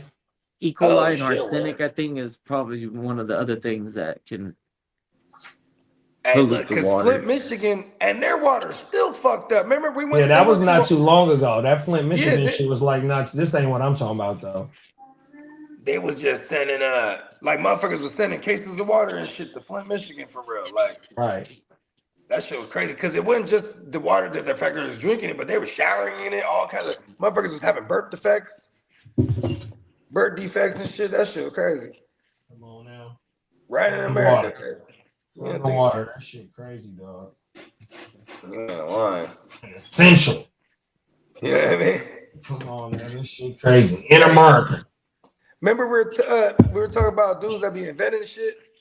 We what were you talking about? You were talking about Brett yesterday. Oh, you talking about Newton, Isaac Newton? Well, there's this dude recently, and I put it in a group thread, and I remember Peacock was like, "There's all kind of memes about this guy, right?" But this guy, he created like a system where it just pulls the water out of the air, like it's like these little beads and this shit. Like so, he just in the desert, just hella water. You know what I mean? But he made like it was like these beads, and they pull like the moisture out of the air, and then it converts it into water. Then the next day you have all these tanks filled with fucking water and shit. But I'm like, yo, they're about to kill that dude. I'm like, that dude is not gonna last too long. Beck says soak your veggies that are on that list in white vinegar and water mix. 4 ounces of vinegar. Yeah, vinegar is Talk a that shit, neutralizer. Yo, I was thinking of something last night, JD. You know what we need a shirt for art? It says Master of Ceremonies. Come on, the MC, huh? Yeah. Talk that shit. MC art. Yeah. Come on now. Oh, that'd be cool. Master They of said it will lift the parasite from the veggie or fruit, but not kill it. You have to rinse it off multiple times. Yeah. Oh shit. That's the way that's probably in his restaurant. That's exactly what Filipinos they need to do. we make a double, right? And it's a vinegar based joint, right? And like just growing up, it'd be like, you know, after you cook the food, you put it away and put it in the fridge, right? But like a double, you let that shit sit out for like a day or two because the vinegar, you know what I mean? They say, oh, it's fine, it's fine. It's warm it up in the microwave. It's vinegar. Come on now. You know what I mean? That just I still say that shit to the same day. I mean, bro, vinegar on the side with vinegar with some garlic too. Put that on everything, bro. Bake said the only thing that can kill the parasite is by heating the infected fruit or veggie to 158 degrees. Okay. Boil the basically shit out smelter it, throw it into the liquid gold. Yes. Peacock said he's gonna have to buy Art a 5XL shirt. I'm buying a bunch of shirts for the homies. I'm chunky in this video right here. Close to I text Art this morning actually. He said 3X. I'm 225 and he made me. What'd you say, Bogey? A 3X? Yeah, because I asked him what size shirt because I'm ordering a bunch of shirts for food. So, yeah, there he is. He's a great personality, great person. Come on now. When you hear him on the mic, and doing these interviews and handling his business. He's natural. This guy is as natural as it comes when he could take control of the show. Right. That's what we need too, bro. Oh my mama, that motherfucker's gonna be lit. Shout out to Nick, but nah, we got this covered. Nick, you ain't taking Art's role. Shout out to Bob in the captain. Come on now. Yeah, it's that way. You come from a long line of assistant announcers. You know what I mean? Oh world. He helped me in the kitchen. He's also talented in the kitchen. That's his true profession. Yeah, his actual profession. Yeah. Yeah, you work at is it Kevin Johnson? Was that his name? Yeah, Fixins. Fixins. Yeah, that's where he's chefing up at. Oh my mama. Yeah. Bank says stay away from Taylor salads and veggies. They gonna recall them soon. Okay. Taylor Farms, Tino said Bob from accountant. Oh, everything. Right. Yeah. He moved up from marketing from the year prior. He's just a good time. The first year, right? He wasn't even staying with us. He shows up at the crib and within 5 minutes, he's like, "Hey, Bogey, can I take a quick shower somewhere?" I'm like, and I'm just kind of curving him because I'm screaming hard. He's like, I just need a towel. And then I'm like, listen, I'm not tripping, bro, but I don't know where the towels are. And then like 30 seconds later, I see him walking behind Peacock, and Peacock, he's showing him where the towels are. I'm like, he gets it in, he gets acclimated immediately. Come on now. He came back out. He must have took like the flash shower, but he came out. He's all fresh. Like, I just gotta get all that airport shit off me. Well, what are we doing? What are we all doing realistically? We on vacation.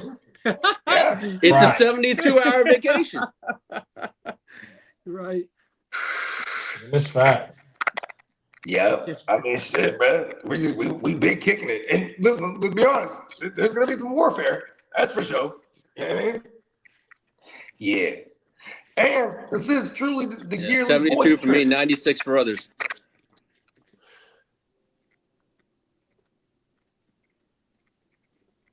Yeah. I wonder what the fuck I was talking about. I think Bog's in it. Who knows? I think Bogey's hitting the Matrix. Peacock said I'm gonna take more funky this trip than last time. Okay. We got half a secret. They pulled up this their second time pulling up on my mama. Shout out to half secret. 72 for you. We going to Vegas and breaking the bank at the craps table is the plan. Oh shit. Ooh. Oh no, fella. Yeah. I ain't no gambler, man. Yeah. Big bro said he lost them glasses I'm wearing in this video. That's fucked up. That's one thing I be hating about my drafts. It was like 3 drafts in a row where I lost a pair of glasses. All prescription, all designer frames. On my mind, I was hot. I'm just now building my frames back up. I only got 2 pairs of frames. Need some metas.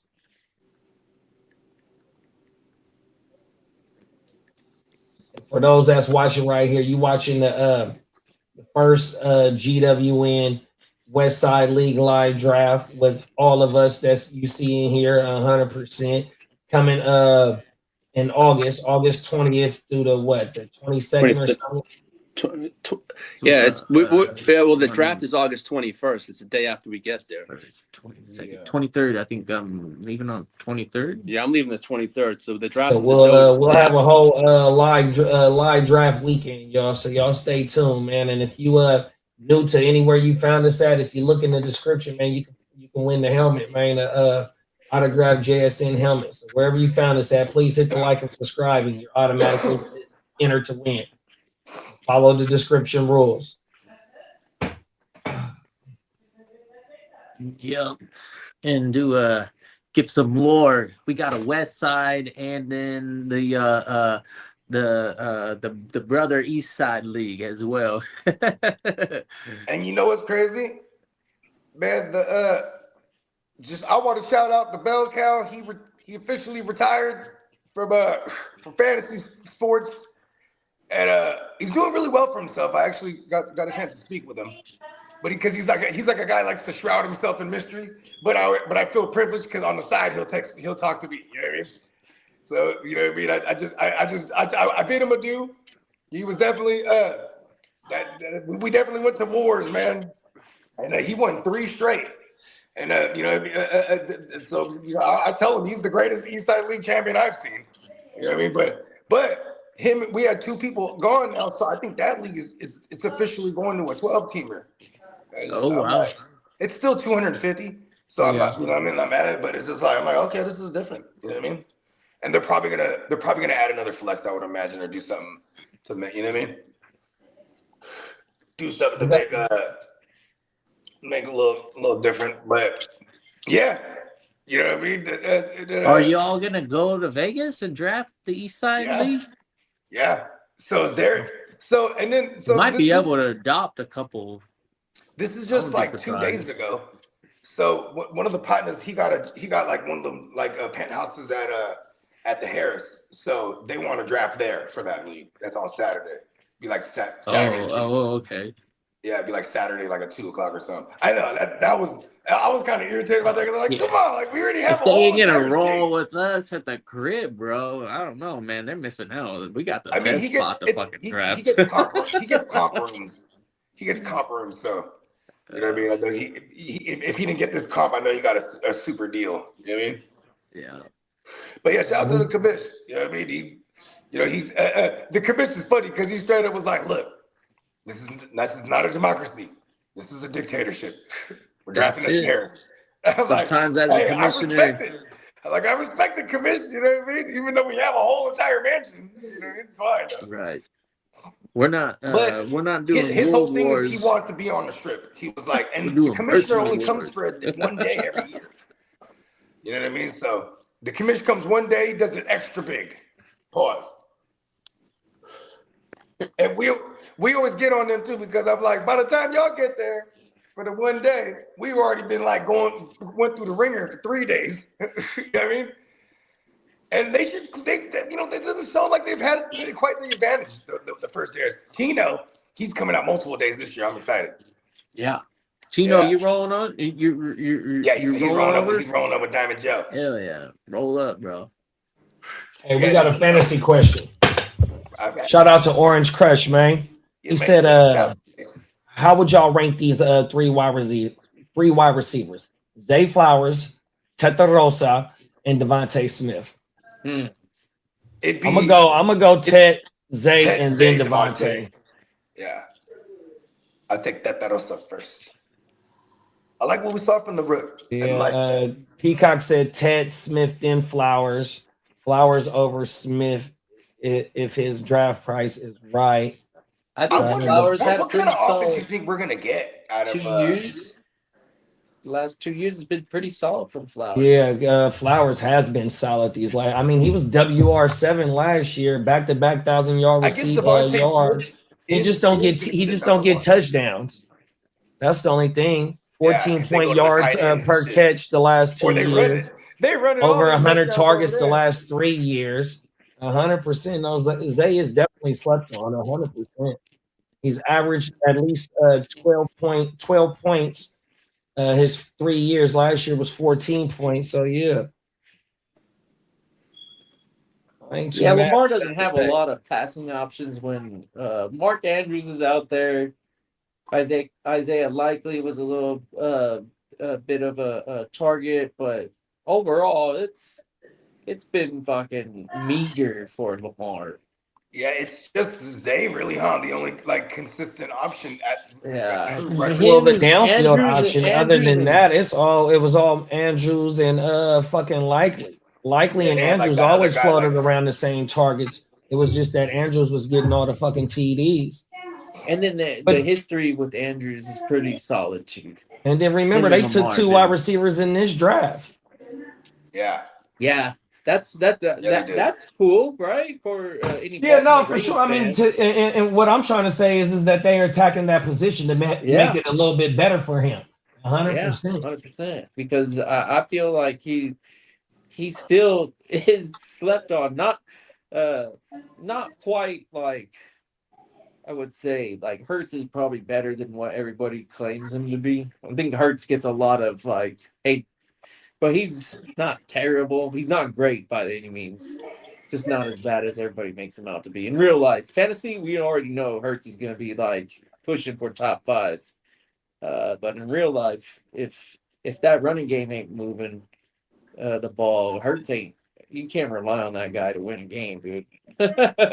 Oh no. Devontae Smith is a good quarterback, receiver type of stack, I think. But I don't know. What are we paying up for Devontae this season? I think it's probably going to be more than he's probably going to be a decent value, actually. You think Devontae's going to have some value? Yeah, like for example, I think people are going to take the Tets and the Zays over him, like just in the draft, and like unless like people are really convinced like removing AJ makes Devontae jump up a bunch. Like I don't know, I don't really view it like that. Yeah, they are all each team's respective number 1 receiver. So yeah, you're talking about the same range. Right. At least whoever has the first pick definitely has their option between these 3. Yeah, and I got more faith in Zay Flowers quarterback than I do so too. The last 2 Devontae seasons has been pretty nice. I think he's being a little discredited for his production. And Peacock, he does say that like he's a little bit inconsistent. It's just the volume, I think, too. Yeah. Like. I mean, if you're thinking about Baltimore, right? What's consistent about Baltimore? The run game, right? Yeah, the run game. And like, with the new regime there, I feel like that's probably what we should expect to still be the same, that they're going to run like shit with Derrick Henry and Lamar. And then make it easier for Lamar to see them motherfucking passing lanes because all the defenders, that's allocated to the fucking run game, especially when they do their RPOs or they play action.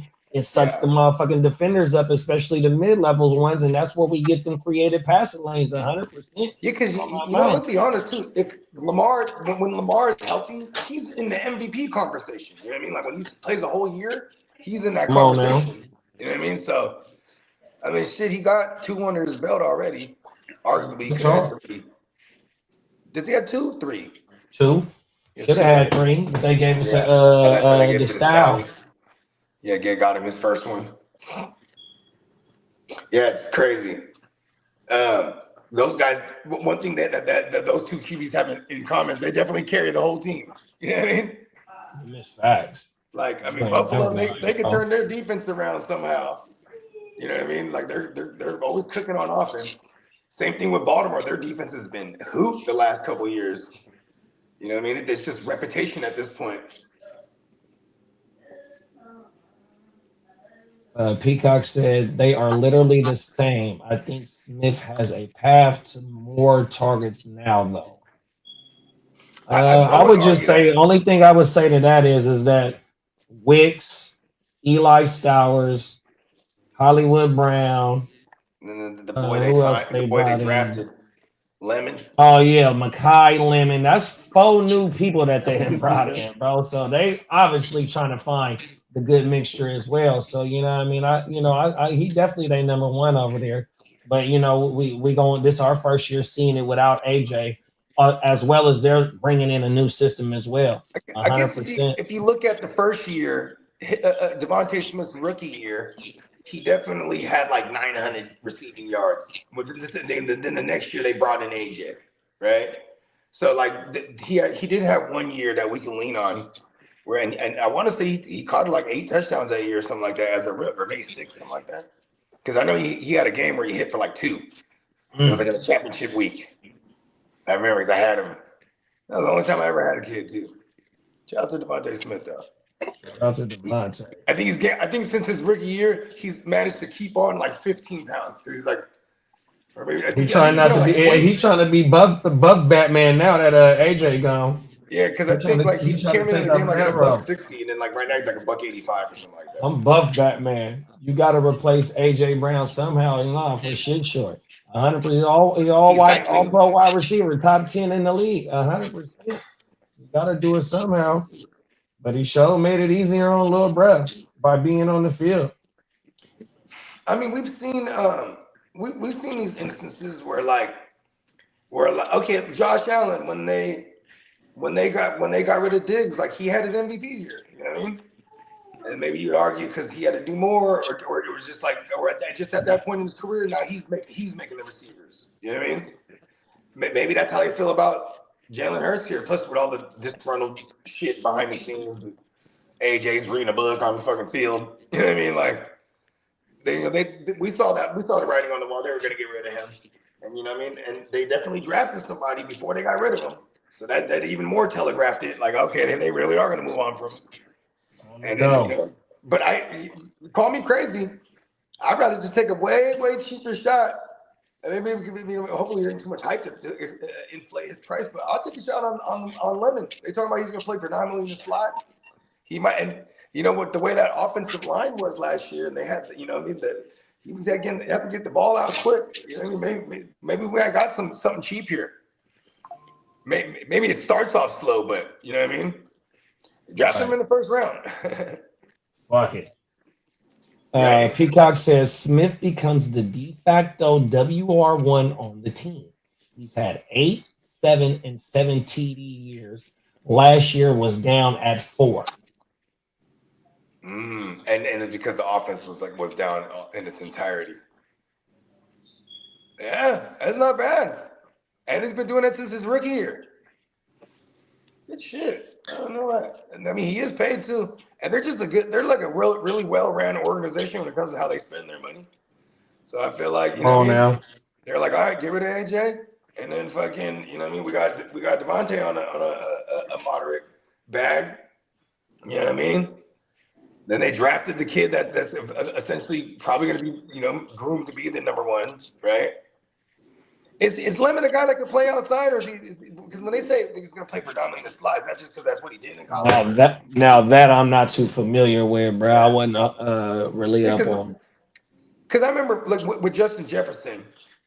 Remember, the first couple weeks of his rookie year, they had him predominantly in the slot. Then they started pushing him out wide. You know what I mean? And then it was off to the races. You know what I mean? Peacock says Zay has never had more than 5 TDs in all 3 of us, but he finished as WR7 last year, bro. As a WR1. Grabs did he have last year? Let me see. It was 86 on 118, 1,211 yards. That's a pretty efficient number. Yeah, not bad. That's hella low key. Because it's like, see, so look at this. Zay. Now we argue whose passing pie is smaller, right? Because then Devontae is probably going to jump up to 30% target market share. You know what I mean? Mm-hmm. From 21 or 22. Unless Lemon is a guy, and then the defenses are going to push pressure on Slim Reaper, and he don't like that, really. Yeah. He's kind of a guy you could beat at the line. And Zay Flowers is no big receiver. He's not a big receiver either. But the way that they distribute the ball. That motherfucking single coverage happens a lot over there. Because the run game you have to account for. The way that they distribute the ball through the air, Zay Flowers already has that role where we're anticipating Devontae getting to that role. We already know that Zay Flowers has that role. I mean, I do want to point out, like I said, I know it's different coordinators, but Devontae Smith's rookie year, he did have 900 yards or something like that. Yeah, touchdowns. And his college career is as good as any receiver. Yeah, shit, he was a fucking Heisman, right? Yes. That's crazy.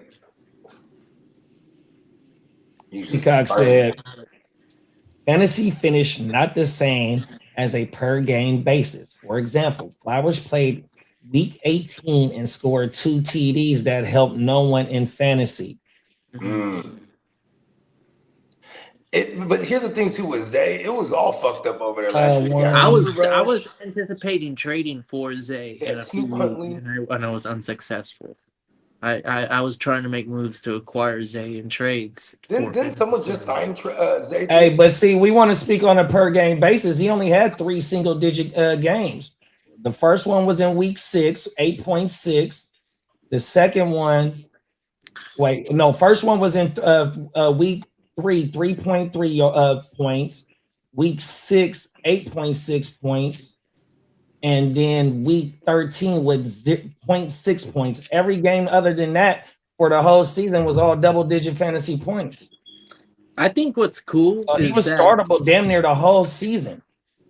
I think the Eagles and the Saints have a similar situation on their hands where they have, in their minds, a true number one, but also they just drafted a rookie that could potentially outperform the veteran. I don't know if it's right away, but Tyson is definitely a talent.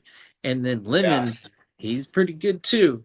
I wouldn't be surprised to see that those rookies eventually start to make an impact on their respective teams. For us fantasy managers, I think we should temper expectations out the gate for rookies always as redrafters.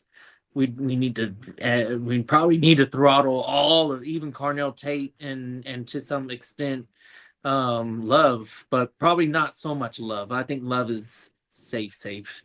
But everybody else, Carnell Tate's in a wide receiver room that's pretty crowded. Lemon is in a wide receiver room that's got an alpha already. And then same thing with Tyson. He's got an alpha already.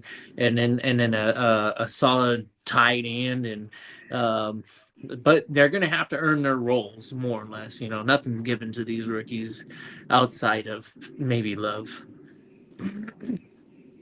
Yeah. I mean, because Love's probably going to be game script proof because they're going to use him in the passing game. I would imagine they're probably trailing a lot of those games. And one thing about that running back room, they got a stable of running backs over there. Which one is the odd man out? Is it the OG? I think or is it Benson? Benson is the odd man out, Kitteh?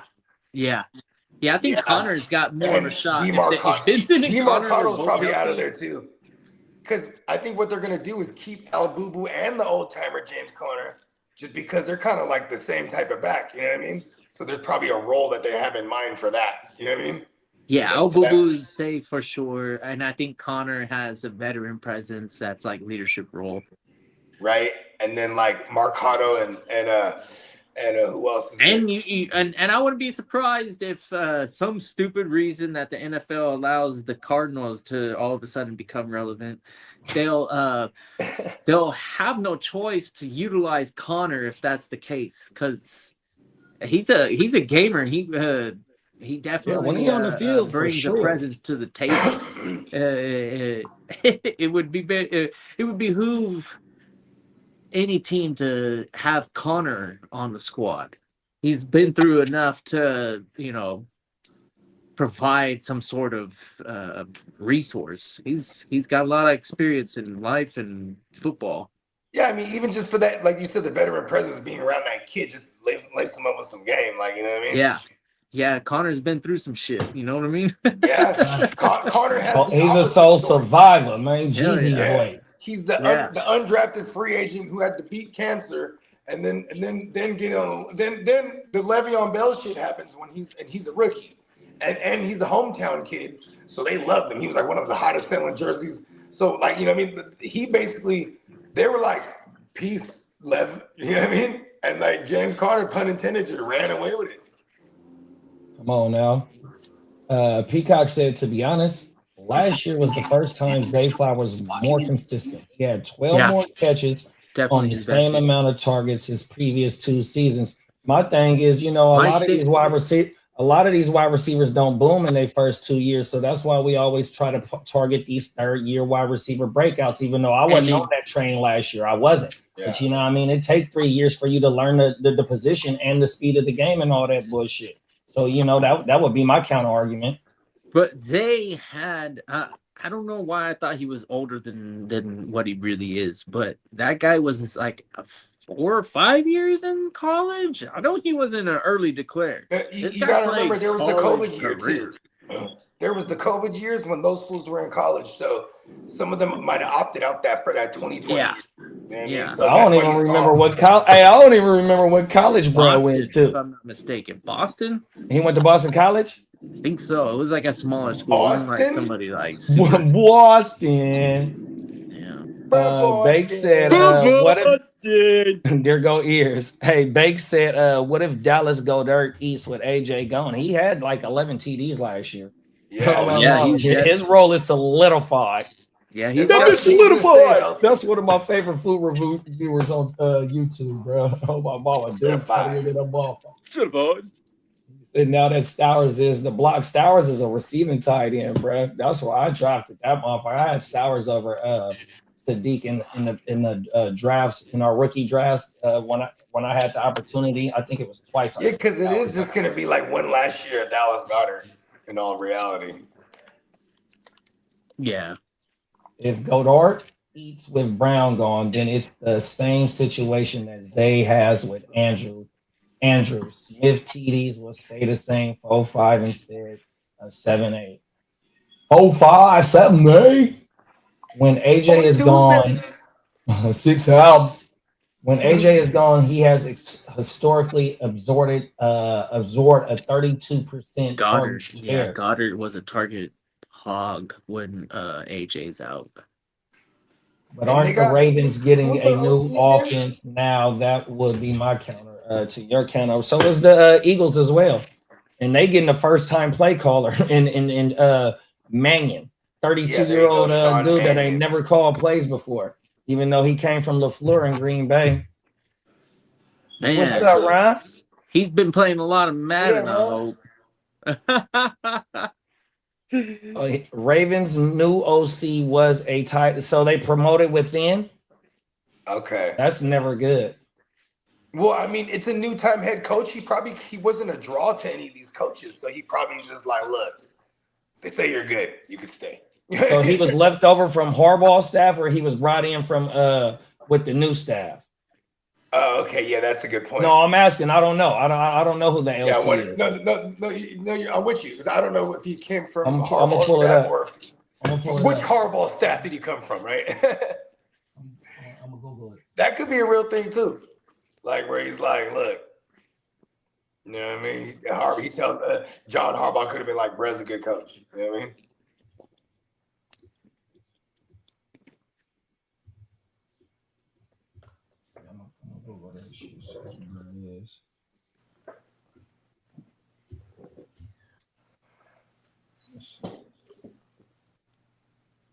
Baltimore Ravens coaches. We got Jesse. Oh, we got Declan Doyle. Yeah, we have talked about bruh. Yeah. We have talked about bruh. Deacon Doyle. Declan Doyle. The Deckler. Yeah, I'm not here. Let me now let's go to his Wikipedia. We'll go to his Wikipedia and see what his coaching career looks like. Oh, let me take that shit off the commercial. Here we go. Declan.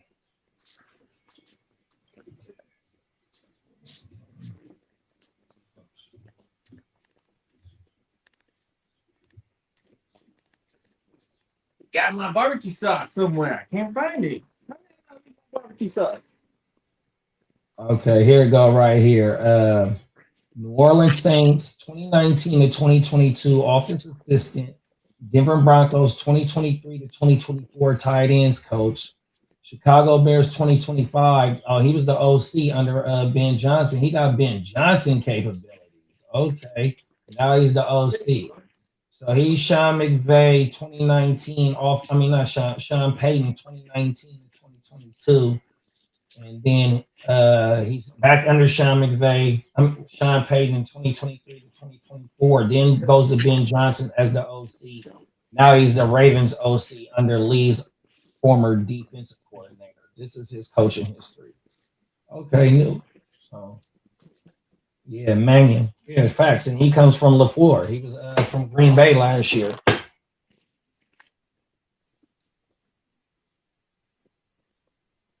On my mountain.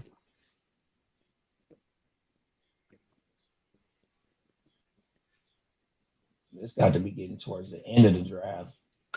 Oh no, this is still the middle. We only an hour and 45 minutes in.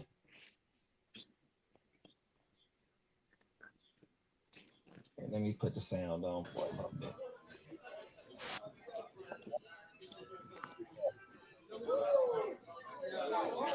Shout out the song, man.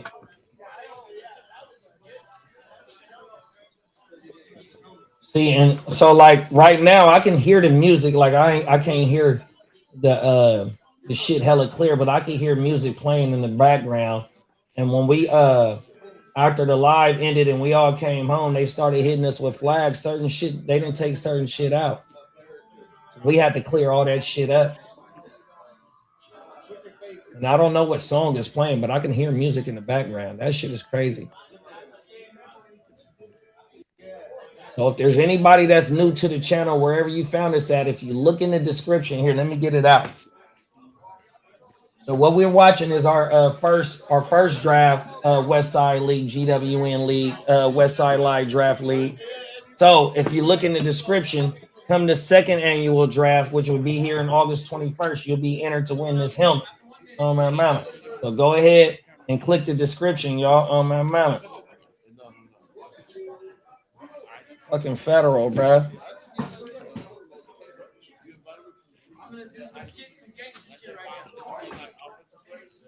Yeah, one of the homies was like, "Man, who is that in the Indianapolis Colts jersey?" We said, "Nah, that's a Jets jersey, man." We had this shit on for our whatever we was doing the last time we had this shit on. I want to say it was Nick that said that shit. Hey, for real though, when the Eagles were in the playoffs, they were I fucking wear my Jet stuff all the time. So I was out at and somebody said, "Girl, Jalen Hurts." I was like, "Come on now." This bull was funny. Come on now. To give him like a little bit of like they do look very similar, the black ones, you know. Yeah. They're not too different. I mean, like especially when you're looking at them straight on. But I'm like, no, man, Sauce Gardner. Yeah, they're like, you're a Jets fan? I say, hey, yeah, man, best fan. One in a million. Like Aaliyah, rest in peace. Oh, everything. For real. Wait till you see the Jets win the Super Bowl. Okay, you think Spain in the World Cup is a big deal? Oh, hey, if the Jets win the Super Bowl, whoever that quarterback is, he'll be forever immortalized, just like Broadway Joe. Yeah. Who went after? Because that's their only Super Bowl, right? Hey, is that the only Super Bowl in history for the Jets? Is Broadway Joe, or they got any more? For the win, definitely. And I don't know if they ever been in another Super Bowl, but the only win is definitely the Super Bowl III. Yeah, that's him. He's Timothy. All white fur coats. Oh, everything. Stunning.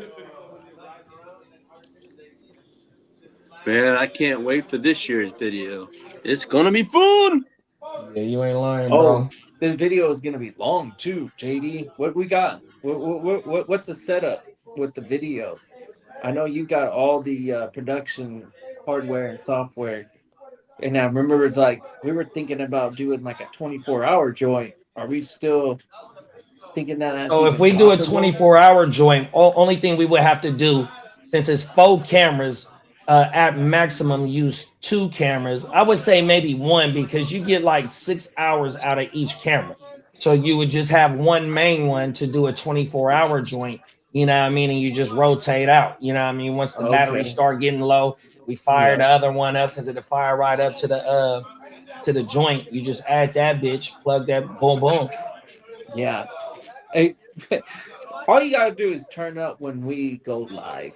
How about that? Yeah, wherever you found us at, man, just click that bell button, especially if you want to get entered to win the motherfucking helmet. That way you know during the draft we finna, because we gonna, as we're drafting, we're gonna take a little second out to go ahead and run the motherfucking giveaway, dog. 100%. Oh my mama. Matter of fact, let's run the motherfucking commercial real fast. Let me pause this bitch right here. This the warm up. This the warm up right here, man. Getting them ready for the motherfucking draft right video. That's the hype Look at video. this shit. Come on now. Joe Namath was a GOAT. On He my still mama, is. talk He's that shit, alive and babes. kicking, y'all. He ain't gone nowhere. I just want to kiss you, Susie. Y'all don't pull that up. Oh my mama. Joe Namath, he tells Susie Colbert on the sideline, I want to kiss you. That's when he was on the sideline. Bro, that was wild as shit. I remember watching it on TV. Yeah, that motherfucker was drunker than a motherfucker.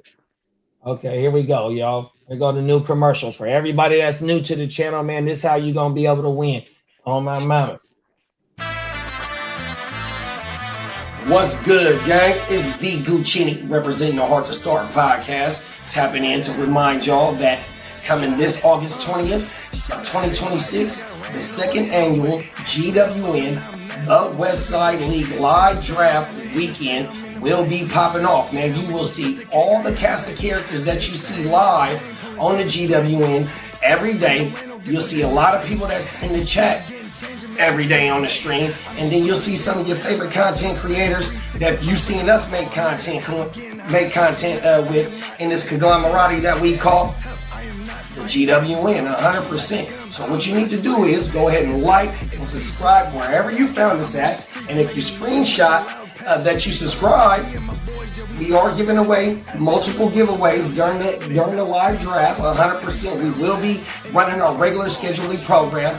Thursday night will be Playmakers. Friday morning will be WYGU. And then later on that Friday will be the live Westside League second annual draft. And during the draft, we will have multiple giveaways like this right here. This autographed mini helmet of Jackson Smith and Jigba Super Bowl helmet. You're over at the GWN in the Hard to Start. We putting up championships on the wall, and we want to bless the people that rock with us who putting up championships on the wall. You know what I mean? With some of these little special items to put in your man cave, your she cave, you know what I mean? Whatever it may be. But yeah, make sure you go ahead and like and subscribe, because that's all you got to do to be entered to win this helmet. Click that bell, and then tune in to the second annual GWN live Westside Fantasy Football Draft Weekend. 100%. Peace. Shout out everybody that got ran over in my way. Feel low and I'm mad sober flipping way. Send them things down the interstate. I'm in the It's a cold world out here in these fantasy football sheets, man. Shout out to the motherfucking Neon Peacock merch.com, fella, man. 100%, man. Part 2 coming too, man. On my mama. Battle roll shit, bro. And unlike the Madden curse, you know what our giveaway last season was? Cold that world. Ain't no curse, bro. Cold world, bro. This might be something to look out for. I need to go find that video. JSN season again. Oh my mama, I need to go find the video of the homie. Damn, what's my Nelson? I think his name is Nelson. That won the motherfucker. So we gave out the Trey McBride. It was Nelson. Yeah, it was Nelson. Yeah, he gave out an autographed mini Trey McBride football. Trey McBride, that's right. And that's a round 2 target of my personal preference. The most comfortable taking McBride in the second round. Come on now, big bro. Fucking second round pick for me right now. That motherfucker was like the 3rd or 4th target getter in the league. Not at his position, but in the league, bro. Yeah. Oh, my mama. Back-to-back years. If you appreciate position superiority or elite or whatever, McBride is as good as what Josh Allen? No. Who was the one that separated the most? Was it the RB1 to the RB2, or was it the QB1 to the QB2? Let me see. Definitely wasn't the WR1 to WR2, because fucking Buka and JSN were like neck and neck. The QB1 was Allen, and he had 374, and Drake May was 359 at second, And then that tight end, it had to be the tight end. That's what it was, Kitteh. McBride at 315 total, and then Kyle Pitts at 210 total. Yeah, and then there was another. What was the RBs? Was the it RBs was 416 by CMC, and then 370 by Guchinni. Okay, Guchinni. So CMC, shout out to CMC. Oh, JD. Man. Remember yesterday, Marco had continuing a question? That fucking run. When we look back at our fantasy careers, we're gonna say CMC is probably a GOAT. Yeah, he's a fantasy GOAT, bro, for sure. Yeah. Marco had a fantasy question yesterday in my power hour, and I'm like, God damn it. It was a keep one and a drop one. Oh, there go Marco right there, too. You just spoke him up. Shout out to Marco. Look at Lee. Look at you, Lee. Okay. Do you remember what it was, Lee? And it was a fantasy question, and it was during my power. You know, I get focused. I'm like, oh, shit. Marco, shoot that question you had for me in the power yesterday. I told you to ask the fellas on the panel. Oh, I think I remember it. It was keep one, I think. Brenton Strange, Pitts. Brenton Strange, Pitts. Like, now I can't think. It was Pitts, Fannin, Strange, and Hawkinson. Oh, yep. There it is right there. Yeah. For me, it would probably be Pitts. Yeah, recency bias. He finished number 2 overall, and then his rookie season, he broke 1,000 yards. So he's capable of doing it, and it wasn't a fluke type of situation, right? I think Drake went down with like 4 games left at the end of the year. I think some shit like that. So that helped him out a little bit. Yeah, but I want to say he had over 100 targets his damn self. Strange has got a lot of the room is crowded for Strange. And then with Hawkinson, we're in bounce back territory. So for me personally, I'm going with Pitts because we ain't bouncing back, fella. We just kind of trying to get at least back to where we were and hopefully improve. Which here it is, Kitteh. It says number 2. It says Pitts, Hawkinson, or Strange. You have to drop one. Pitts, Hawkinson, or Strange. You drop one. Oh, drop one? Oh, drop one. Oh, yeah, it's Hawkinson. Yeah. That's who I said on the power. I was Hawkinson. Oh, yeah. Even Tino said it was Hawkinson for him. Yeah, too. there you go. There you go. Pitts. Yep. You definitely got to drop Hawkinson, big bro. Or try and trade him. Try and get something for him. Yeah, add something with him just to sweeten it up. You know what I mean? Add some bullshit to him. Another depth piece for somebody. Yeah, find out if you got a Detroit Lions fan in the building. Or, I'm sorry, Vikings fan in the building. Come on now. Read the room on everything. Yeah. Tino said, would you guys trade Pitch just because he has more trade value? Feel like they are all in the same range. Yeah, whatever you can get the most for. When you have a quantity over quality, because that's what this is. If you don't have Bowers, McBride, and then to some extent, who do you want to throw in as the tight end 3 right now? Loveland, Tyler Warren. You got Fannin up and coming now. Like we got so many options. So I wouldn't mind trying to sell high on him on everything. Absolutely. But you're gonna have to go ahead. My bad. No, I mean you're hitting the nail on the head right there. It's like shit. You're throwing a lot more names than I was anticipating, and I'm like, oh yeah, fuck yeah. The value is done. Like if you can get anything for him now, then you got to pull the trigger. Because I think you should probably start fucking Pitts, and if you're gonna if you're gonna keep him. But if you can trade him and somebody wants to buy that TE2 value that he's coming off of, do it. And I got faith in Stefanski to get him the ball. You know what I mean? Especially if Brad keeps Tua upright. He already got a little bit of chemistry with Michael Penix 100%. So if they get their quarterback situation right, Bogey and Ron is the one that told me about their offensive line and the cohesiveness they had. That's you know, one of the most nobody missed under lines 2 games on that offensive line. They got like 5 first-rounders on that line on everything. Yeah. So you know what I mean? That shit federal, bro, 100%. Yeah, so I ain't too mad at having Pitts. But I definitely would sell high on, bro. What's this? Bijanni's gonna get all the like this. This has to be his best. It's all good. It's all trolling. I'm thinking Bijanni has his best season this season. Do you agree? If he has a better season than Jameer, I don't think so. I still think Gibbs has a better season, and at the end of the day, but that's because the Lions are the Lions and Falcons are the Falcons. Come on now. Do I see? Okay, it's all good, RG. Do you agree Lionel Messi is the best footballer in history? No, no, I'm gonna say no. He has 1 World Cup, and Lee, let me do you a favor. I hate to cut you off, Lee, and I hate to cut you out.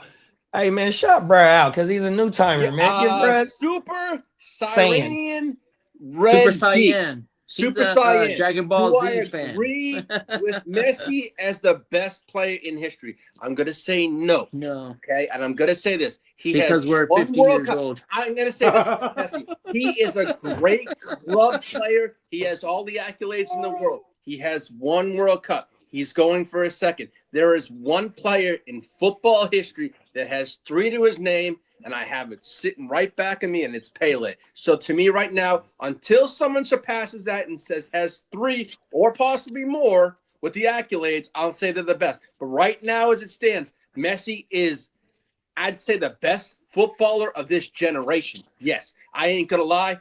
It's Messi of this generation. But if it came down to the GOAT of all GOAT, it's going to be Pele. Come on now. How you feel about that, Marco? Drop who you got in the chat, Marco, because Marco would be in tune to that Marco shit. could say one of his German players, but Germany's got 4 World Cups. Klose was fun. I was a big fan of that German team when they had Schweinsteiger and Klose and all sorts Peter of Schmeichel. Oh, God, they had a hell of a team. Yeah, that was a good team. 2 goalkeeper World Cups, was always 3 on World Cups in a row. They got to the Final Fours. Yep, Germany would always get there. That was you said Zotlan was on that team, Lee? No, it's World Wars. Oh. Okay, yeah, they're definitely not the allies that you want for the World War. And you know what's crazy is World War III. They would be our ally. Oh, was that a bad idea or what?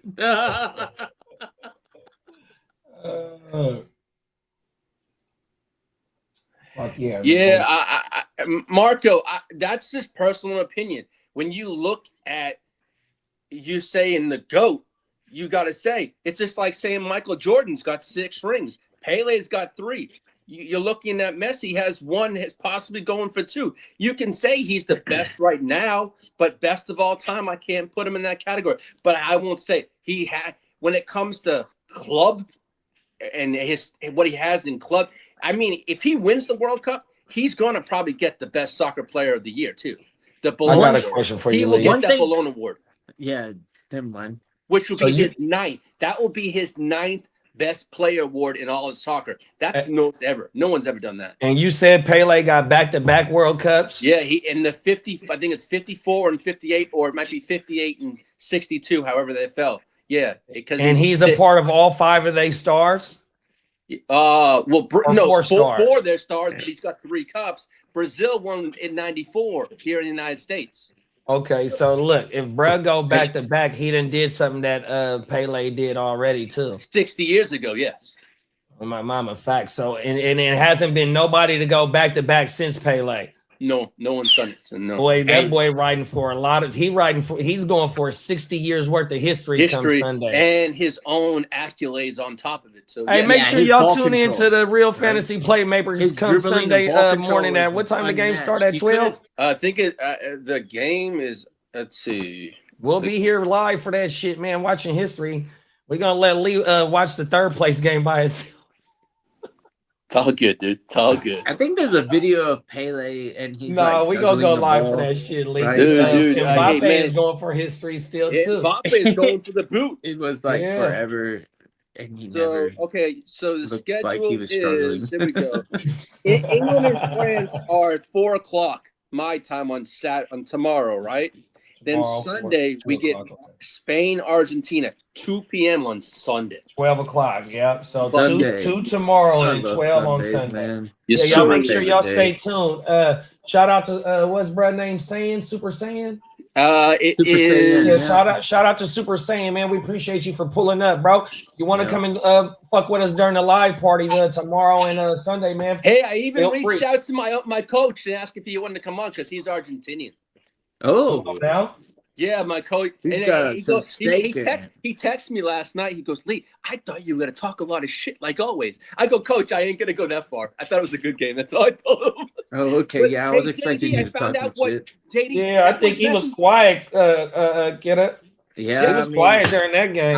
JD, that after autograph I sent England you had a was lead for a long time. A good he's 30 known me minutes since or I whatever. was he's known me since I was 16 years old. And he coached me. He actually has a pizzeria in Massachusetts. We used to all go to after games to his pizzeria. Shout out Dude, to that's Coach. the best coach in the world. But JD, that autograph Your he coach sent me had a was fucking pizzeria, JD, dude. that autograph I Right. sent you, JD, the autograph I sent you, the text message was Messi's autograph and 2 other players. Oh shit. Oh, The yeah. other thing I sent you is Argentina. Yeah, one was Messi and one was Messi and one was a forward and a defender on that jersey. That's crazy, bro. He goes to Shout out to Coach. He goes to Argentina every summer to see his family. Hey, Kitteh, after every win, y'all got free pizza, Lee? Yes, Since we Coach did. had his own parlor? Yeah, we just go there.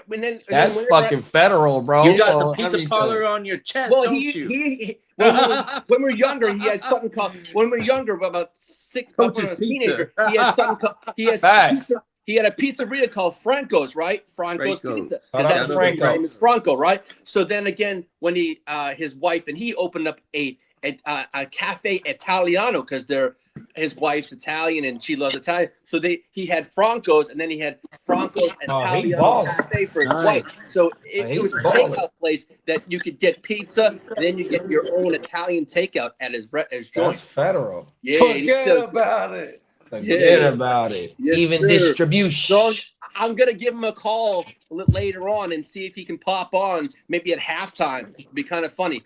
It'd be kind of cool. My mama. And he talk his Is shit. there a World Cup And he game will today? tell you fucking stories. What a fucking misfit I was. Oh shit.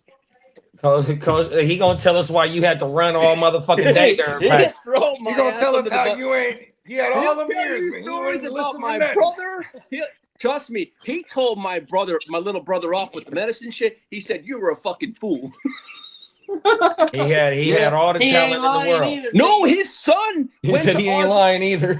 No, his son Michael played in Argentina for 2 years. Is that right? Yeah.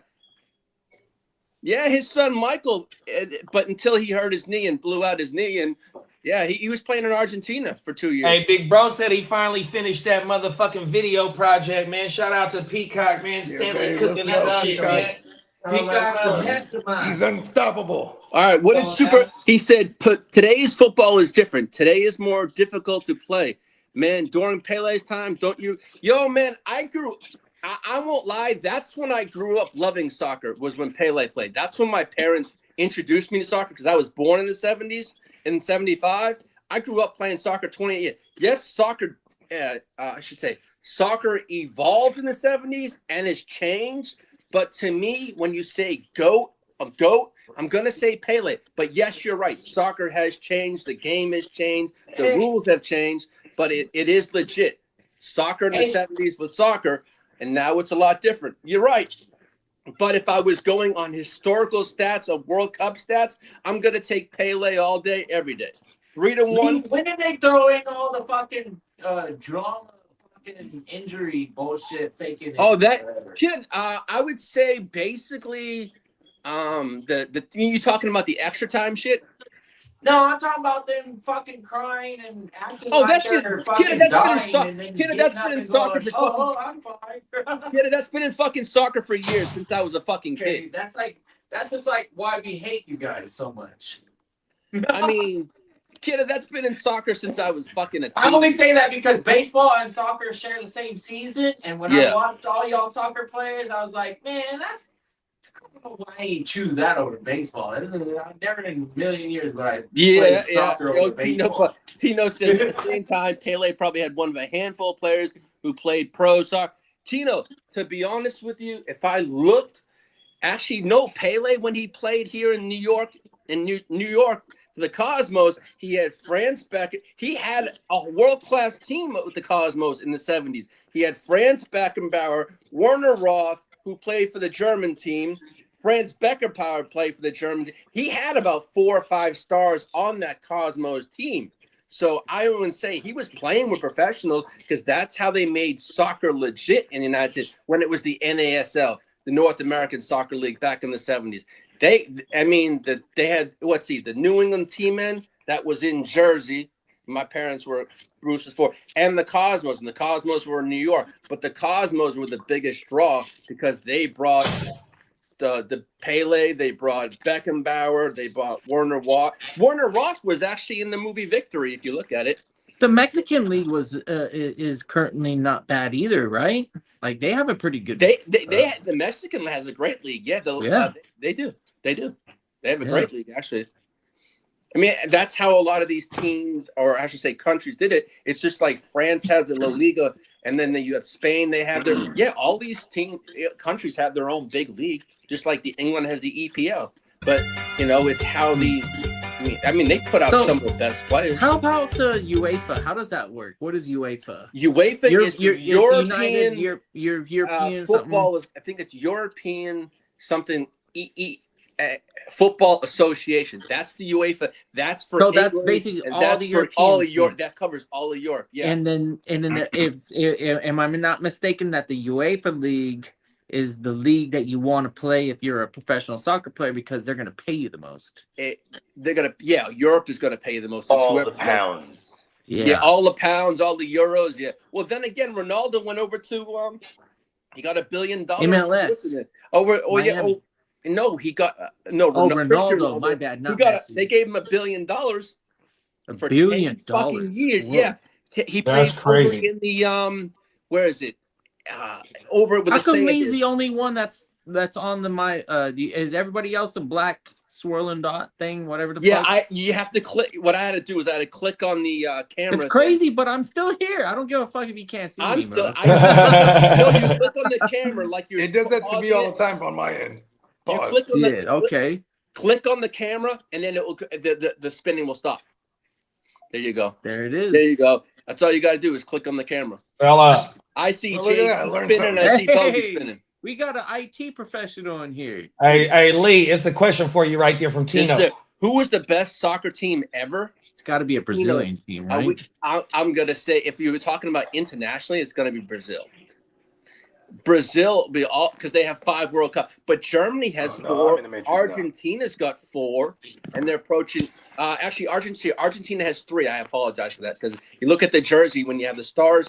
Argentina's got 3, and I know Germany does have 4, and then you have Brazil at 5. So you right, but Brazil's always in it every single year in the World Cup. But as I said. But those countries, if you look at it, have the best of the best. And that's what they are. And paper doesn't matter because on paper, France's team this year would have been one of the goats. And they're already Vegas is betting favorite. Vegas is betting favorite. Hey man, the only thing that Brazil's got is those fine looking women. There you go. Well, I know as a real young cat. Oh world. That was a dream of mine. It was like scored with something that was had the nationality of Brazil in them. Come on now. Whole world, boy. Because they actually have a procedure named after them. But what's funny is like I don't know if it's because it's after like what they do or because they're trying to mimic them. You know what I mean? Peacock says Brazil hasn't done anything in forever. Yeah, they have. Are you trying to mimic 1994? I don't think all of them be doing that. I think that might be what you trying to be looking like them. Right? That's what the BBL's about. Do you think soccer in the United States has become more popular in recent years? Because do I feel it's become more popular? Well, if you look at soccer, probably was in the 90s when the last time the Cup was here, was the fastest growing sport in America. with the most kids playing. But you know what? Yeah, you they do watch have a after good this kids World Cup, organization. This thing shoot off again. Like I think I got to give credit to soccer. I don't know how much it costs. It might be like baseball, where it's ridiculously expensive. But for the most part, when you were a kid and you had a household that could push you into the club soccer, that was the most beneficial for you going into college. If I can tell you how much, like if you were playing club soccer, like you were almost guaranteed a soccer scholarship somewhere, bro. Well, you I wouldn't say guaranteed, but I mean, as JD would tell you, for his son's on the club team, that shit's expensive. I told JD the other day, I said, my mom and my grandma were spending about 4 or 5. But that's where all the scouts are. Yeah, and then you get the exposure and then the real competition. It is. But in order to get that exposure, you got to play for those top of the night. Like in Massachusetts, we had a club team called I don't know if it ended up turning into an FC because it got that big.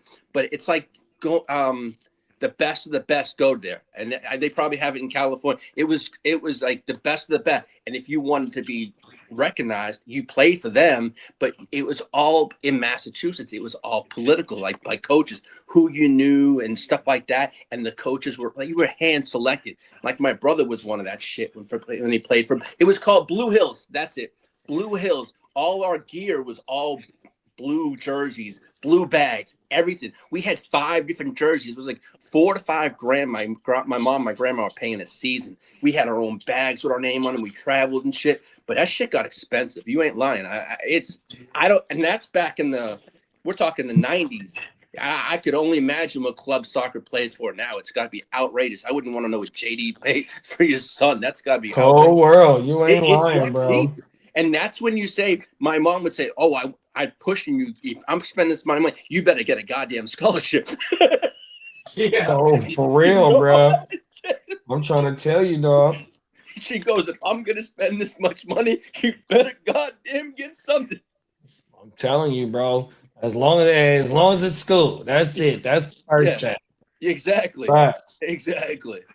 But yeah, my grandma always made sure my grades were first, because if we didn't have the grades, we couldn't play in high school. Because that's what our coach would look at. If we slipped below, I think it was a B or something like that, we weren't playing, because he'd check our grades and what the hell are you talking about? Am I playing? No, your grades slipped. I'm like, oh shit, you serious? Right, because that shit is all year.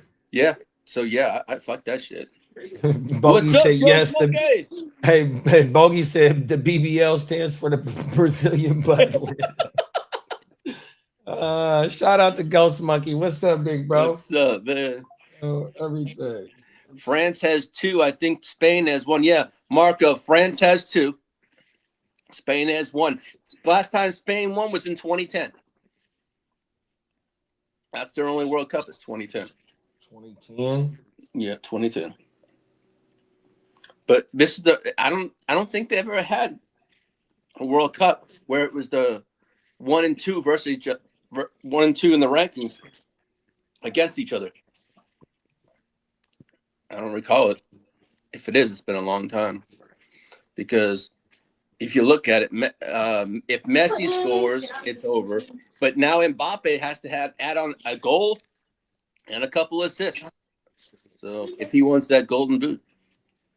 Salute Marco and Ghost Monkey. Shout out to Derek. What's good, gang? Yes, sir. Shout out to the motherfucking chat on this beautiful Friday. Happy Friday to everybody, man. 100% appreciate y'all for pulling up.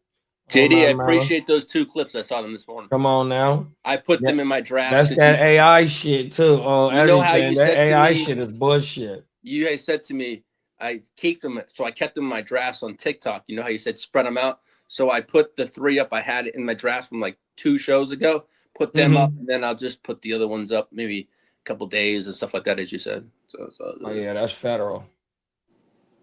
Yeah, that's federal, bro. Yeah. You gotta spread it out. That way you got shit for multiple days.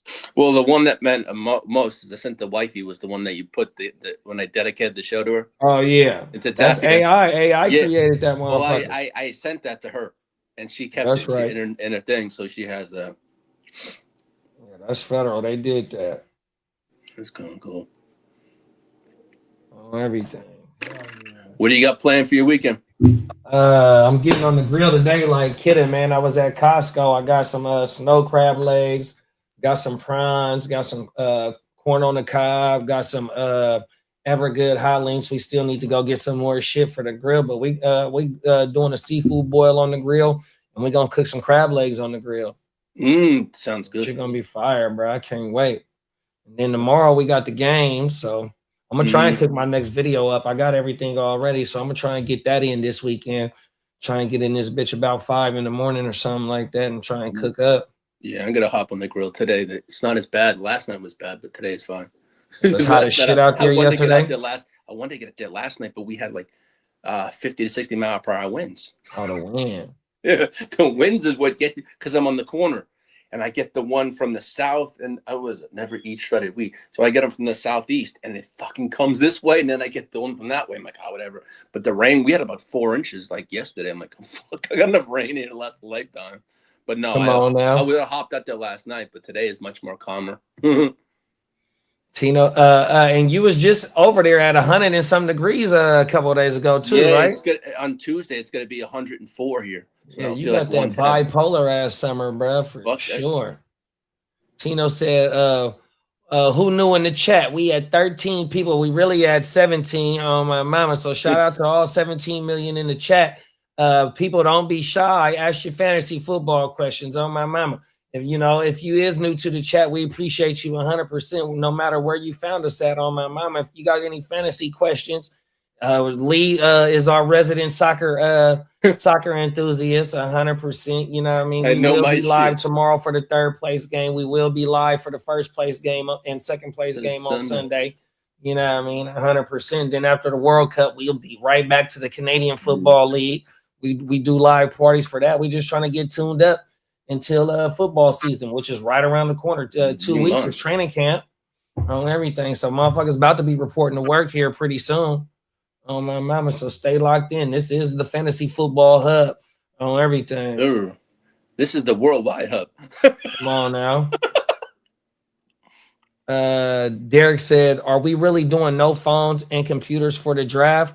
Because if so, I'm getting my paper ready then, but I want to know really. So Joe confirmed that the digital board is there, right? But, we'll probably have an app to where we can make our own pick. You know what I mean? But me, you already know, Derek, I'm no matter what, I'm always all pen, all paper. You know what I mean? So if there is a digital app or we just tell Brett, I don't know if we got to tell him or if we're going to have to input that shit ourselves. But you know what I mean? I don't fuck with no electronics during the draft. That's not my game. Yeah, I'm like with Peacock says, I'm taking pen and paper too. Yeah, I'm coming prepared either or. Yeah, I don't even know with technology. What can happen? I write my own shit out, my own big board, dog. I don't even buy no magazine with the big board. I don't do that. 100%. Fuck that. I'll bring a magazine, but I'm gonna be doing it on paper. I'm not bringing nothing but all pen and paper in my handwriting. I'm gonna read the magazine on the plane. That way I can absorb it there. Hey, it ain't no man. What the fuck you need to read a magazine for when you do your own fantasy football show? That's true. That's true. That's true. Motherfuckers ain't giving it to you like how we give it. Pause. No, that's not. 100%. That go for any new people in this motherfucker. If you play fantasy football, you ain't gonna get no fantasy advice like this off the net. Nope, it's straight from the roof. Oh world. I mean, shit. We had the draft going on. Oh my mama, I can't wait for the new joint. We right around the corner. What you say? 35 days. Yeah, it's like 35 days. Yeah. Oh my mama. Pen and paper. Only went off my phone last year and would rather not this year. I ain't mad at you. Pen and paper, the way Google will throw you off reading a 2-month-old article. Cold world. Okay, bet. Hey, Derek, man. Hey, man. That pen and paper, where that shit carry us, you know what I mean? To week 17, dog. Oh, my mama, them facts. 100%. You better not show up with no fantasy magazines. It was a few homies that I see that had magazines, dog. Hey, that shit. And what was so funny, the last time we replayed the draft this week, whatever day it was, somebody in the chat was like, man, the East Side League was taking notes from the West Side League. And as we was watching that shit, they showing the hell was, bro. That shit was crazier than a motherfucker. Dog. What from the? Oh yeah, they were in there. Yeah, that's right. Yeah, they was in the motherfucking at the draft. Yeah, because they were probably scoping out Bogey because he's in the East Side. Oh world, bro, doing reconnaissance missions on the draft. Oh world. Yeah, I don't want to bother Dennis Holmes about. I just reminded him yesterday about it. I'm like, yo, dude, I know you just had your vacation, but don't forget that ticket. Peacock said, I got to print my own cheat sheet and then leave fake ones all over the mansion. That's a smart man right there. Because, hey, look, hey, Peacock, so at ALB, motherfuckers, if you leave your pen and paper out, bro, they going to be trying to, you know what I mean? I done caught motherfucker, bro. Get out my shit, bro. 100%. And then they know I'll be coming with extra highlighters and shit like that, JD. Oh, man, you motherfuckers. Oh, yeah, they always want your goods. Hey, cold world out here in these fantasy football streets. Oh, mama. Kevin had a magazine. I'm trying to tell you, bro. There's a couple of motherfuckers that had them, whatever that, I don't even know the name of that motherfucking magazine. Oh, my mama. See that motherfucker at CVS right there in the front. Oh, everything. Get your ass out of here. Eastside was taking notes. Oh, everything. Hard. Come on now, bro. He didn't last too long. You can take all the notes you want, but he didn't last long. Oh, world.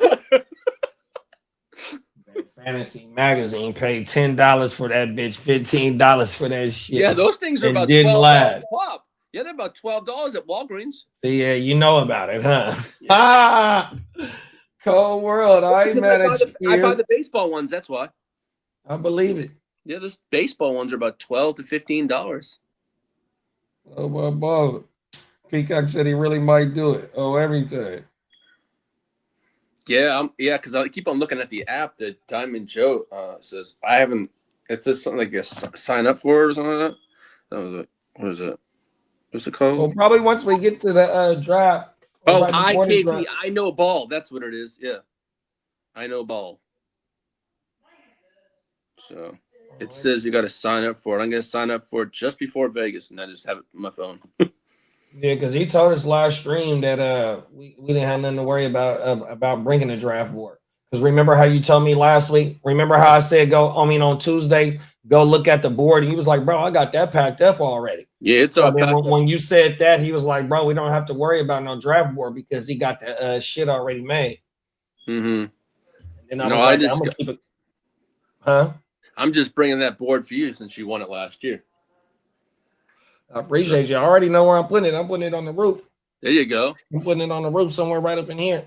There you go. Everything. Yes, sir. Peacock said he really might do that shit. Oh, my mama. Watch motherfuckers bite on that shit too, big bro. Yeah. Throw some retired players in that bitch too, bro. Or throw hella B. Robinsons in that motherfucker. Oh, everything. Yo, hella J Love. Yeah, Tina with pictures is 300 pictures. Yeah, that's what that's why I get the magazines. Fucking, I ain't doing that shit. Oh, world. No, football with me doing this shit, I don't need the magazine. I used to get I won't lie, about 5 or 6 years ago, I used to get a magazine just to get shits and giggles. Hey, why you trying to rob me for Justin Herbert, bro? Let's talk about that right now while we got some homies on screen. Hey, so look, bro. So in the next gen, we got a dynasty league, all right. One of our dynasty leagues in the GWN, right? He know I want Purdy. I know he want Herbert, right? But his initial offer, boy, that motherfucker swung for the fence on that motherfucker. Cold world. I ain't mad at you, bro. I am not mad at you. We can talk. We're gonna come up. Hey, I was damn near about not to send no counter, but I had to swing for the fence. A counter, but you know what? Hey, man, we're going to work it out. I've sent the counter. Herbo's going to come home eventually. I don't know, bro. We'll find out. Yeah, I know you. I saw the other thing. No, bro. We'll see. We'll find out. We'll see. Oh, no. Let's see. Oh, no. It's going to come down to week 1, probably. Probably is. Or sometime during the season. I don't know. Oh, you're trying to take the stack. Oh yeah, I need that. If I'm giving up Herbo, I need something in return. Ain't Herbo the better quarterback than Purdy? They were both even. When they came up looking at number wise, they were kind of even. So what offense is gonna be better? Your offense gonna be better. I actually think your boy could be a MVP candidate this year with everything. So could your boy. On. You got a hell of an offense over there. You got McCaffrey. I think the 49ers could have one of the best offenses in the NFC this year if they stay healthy. That's my own personal opinion. Yeah, that's facts. You ain't lying right there. I'm being honest. All right, but my boy, NFC person, I think they could have one of the best offenses in the league. I hope so, bro. So I'm not discounting your team, nor am I discounting my team. I really do think that. And I looked at the previous offer you said. I go. He wants to stack them. Let me look. Do I want to give up that stack? Come on now, right? But see, I got Stribling too, though, so I really don't need Evans. Evans is for trying to secure, trying to be in the playoffs this year for sure with the receivers that I do got already. You know what I mean? So I would love to have Evans because I do got Stribling for future purposes, 100%. Let's see what the Guchinni's got over there. Let's see what that got. Oh, Derek said, if Peacock do that, Adam will take one of the fake notes. Go world. Fishing. We're going to call that fishing. You know what I mean? We're going to leave the bait out there. Let's see who takes the bait. And it's going to be all live on camera, too. Bless you. It's going to be all live on camera, too, bro. On everything. Hey, is Pittman up there? I like Pittman. Yeah, but see, Pittman a little bit younger than Mike Evans, so it's going to cost a little bit, too. That. I'm looking at that team. But Pittman can go. I sent Jalen Naylor. You can take out Jalen Naylor and put Pittman in here, but we're going to have to, add some more parameters to the deal, though. We'll figure it out. We got time. We're going to figure this out. As you said, we got till week 1. Come on. Cold world out here in these fantasy football streets, y'all. I'm talking to the fucking fella, the fucking champ. This shit's fucking. I'm not giving up the fucking. Hey, I ain't the champ in that league. That's Gang Green. But you are the champ. I'm still speaking to a champ. That's the break. West Side. Yeah, you're speaking. In 2 different leagues. We can't bring one league business into another league business. That doesn't happen. I ain't gonna lie. I do look at my team in the next gen. It is kind of nice though. Oh yeah, you got all the young rookie receivers. Omar Cooper, Casey Concepcion. You got Sadiq and Stowers. I got Cooper. I got Lambert Smith, Concepcion. Yeah. I do. Yeah, I was looking at your shit. I didn't want none of the young boys. I'm in win now. And I also got Taylor and Green over there. Cold world. See, I didn't even ask for him because I knew you wasn't gonna give him up. I got Malachi Fields over there too. Oh, you got Fields too. And I got Mike Washington over there. And I got Ruben Bay. Oh, you got Mike Washington too, bro? Yeah, I got this is my taxi squad. Carson Beck, Malachi Fields, Mike Washington, Green, Ruben Bain, Josiah Trotter, Skylar Bell. Then I got running back Bell from too? running back. Yeah, you had hella picks. I got the Casey running back. Then I got Caleb Earns Orr, the linebacker in Buffalo, and Miles Montgomery from New England. You got Emmett Johnson? I do have the Kansas City running back? I do have him in a couple leagues, yeah. Oh, but you don't got him in that league. I don't think I have him in that one. Emmett Johnson. Let's see where Emmett Johnson. I have him I did draft him a lot too. Hey, shout out to Smitty, man. Smitty says Spain gonna win the World Cup. Let's say Emmett Johnson. Emmett Johnson. I have in Nice Guys, Jen Sav, and DGen. Oh wow! So I did get him in a few places. That's big. Shout out to Josh, man. Appreciate you for pulling up, Josh. He said Duval. Hey, Josh, we got a new member to the GWN. He's still trying to earn his prospect badge, but he lives in Duval.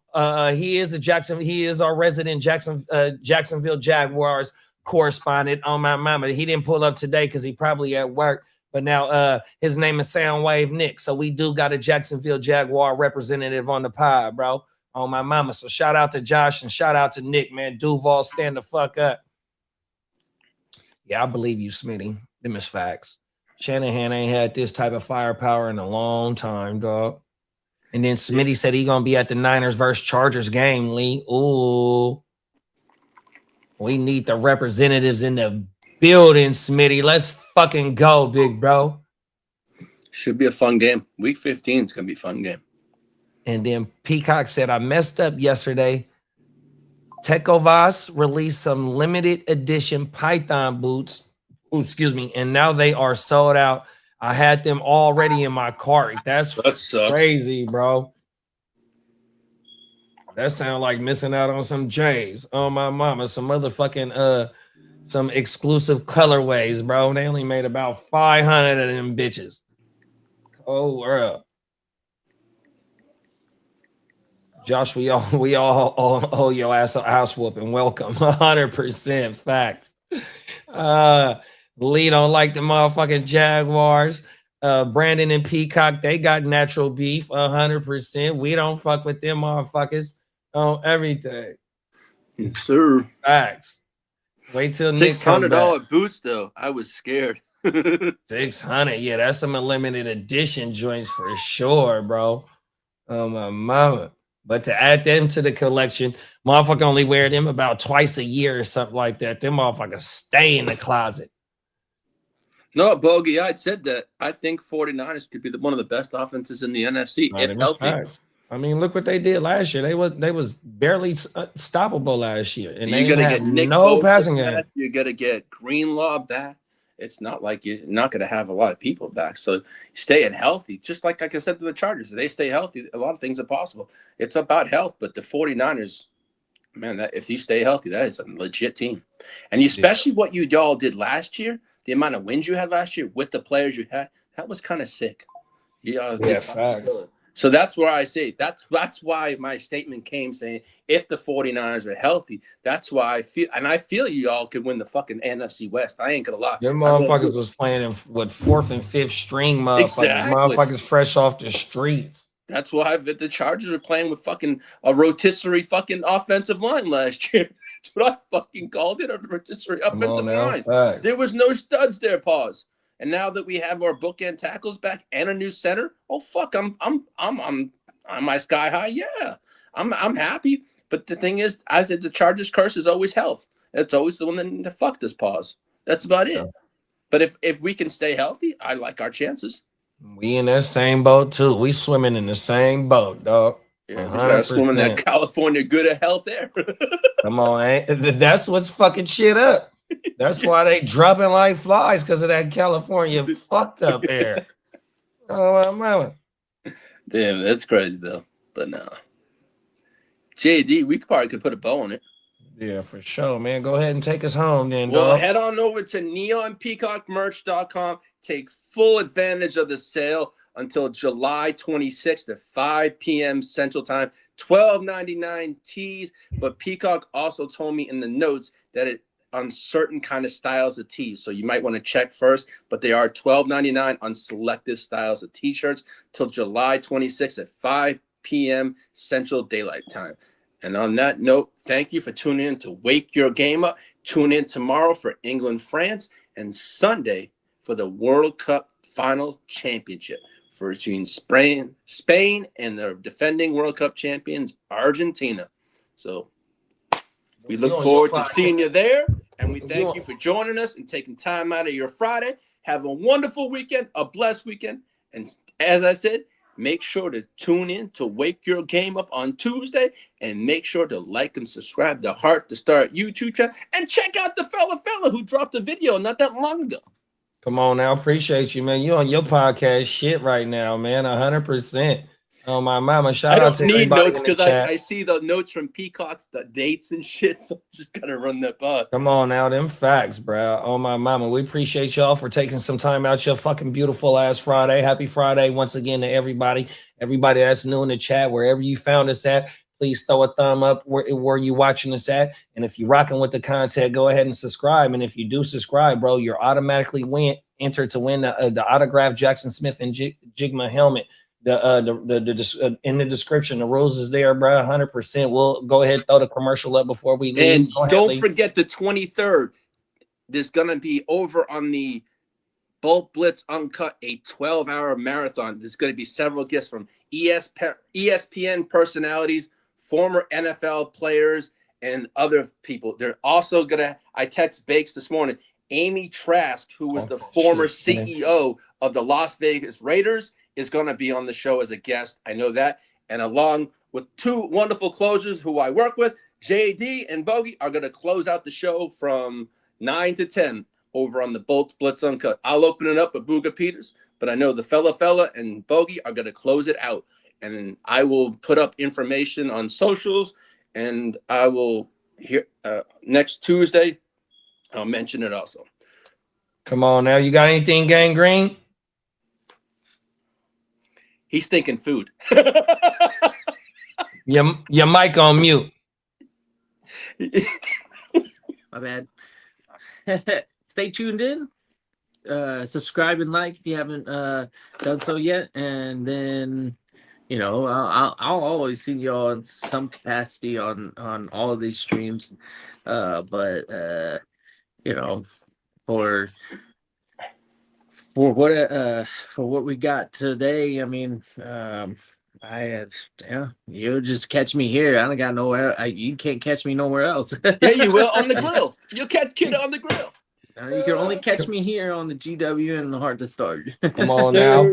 We in the building, man. 100%, man. Y'all have a good weekend, man. And if y'all witnessing history, come witness history with us tomorrow and on Sunday, man. We'll see y'all in a minute, man. Y'all stay safe. Stay blessed. Peace. What's good, gang? It's the Guchinni representing the Hard to Start podcast, tapping in to remind y'all that coming this August 20th of 2026, the second annual GWN, the Westside League live draft weekend will be popping off. Man, you will see all the cast of characters that you see live on the GWN every day. You'll see a lot of people that's in the chat every day on the stream, and then you'll see some of your favorite content creators that you've seen us make content with in this conglomerate that we call the GWN 100%. So what you need to do is go ahead and like and subscribe wherever you found us at, and if you screenshot that you subscribe, we are giving away multiple giveaways during the live draft. 100%. We will be running our regular scheduling program.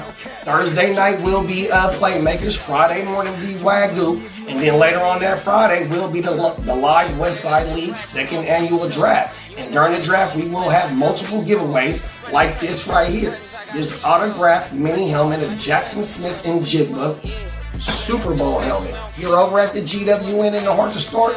We putting up championships on the wall, and we want to bless the people that rock with us who putting up championships on the wall. You know what I mean? With some of these little special items to put in your man cave, your she cave, you know what I mean? Whatever it may be. But yeah, make sure you go ahead and like and subscribe, because that's all you got to do to be entered to win this helmet.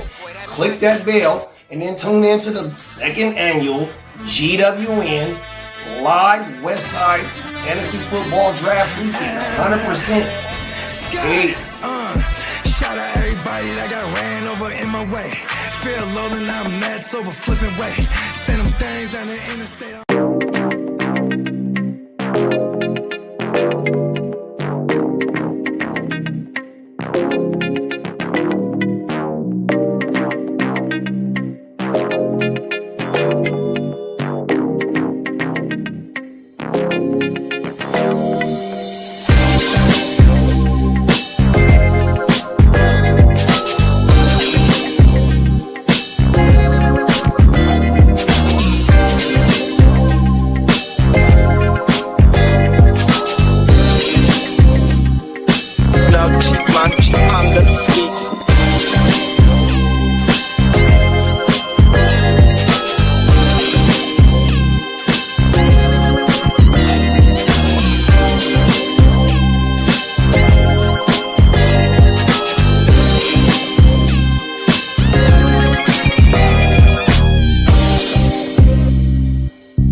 blitz, make you call it quits. I can execute the plan or improv off script with my brothers from another living color with the skit.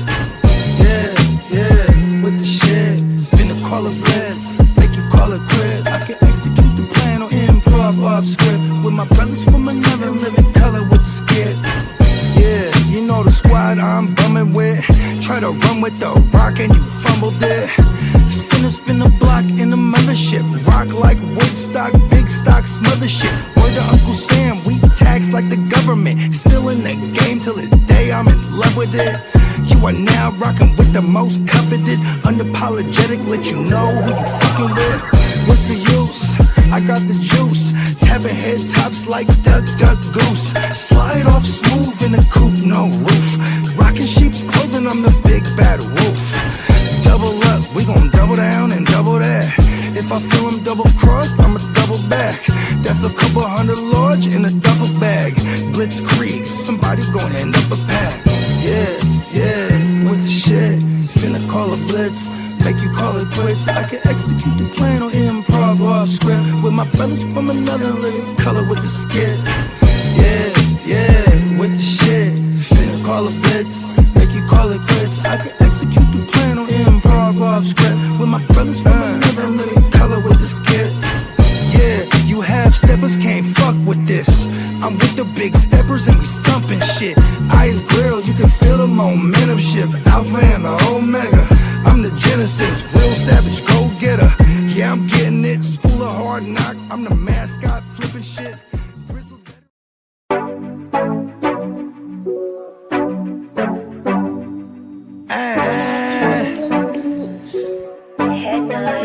Scott!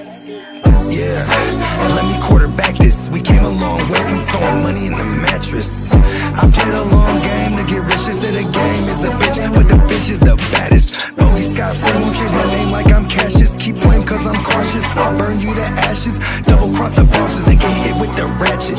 Can't fuck with suckers, that shit is contagious. Count 100,000 blowing clouds, hella anxious. Maybe a doctor, but I ain't got no patience. All top shotters on my roster, they gon' race shit. Transform weight, cross states in my spaceship.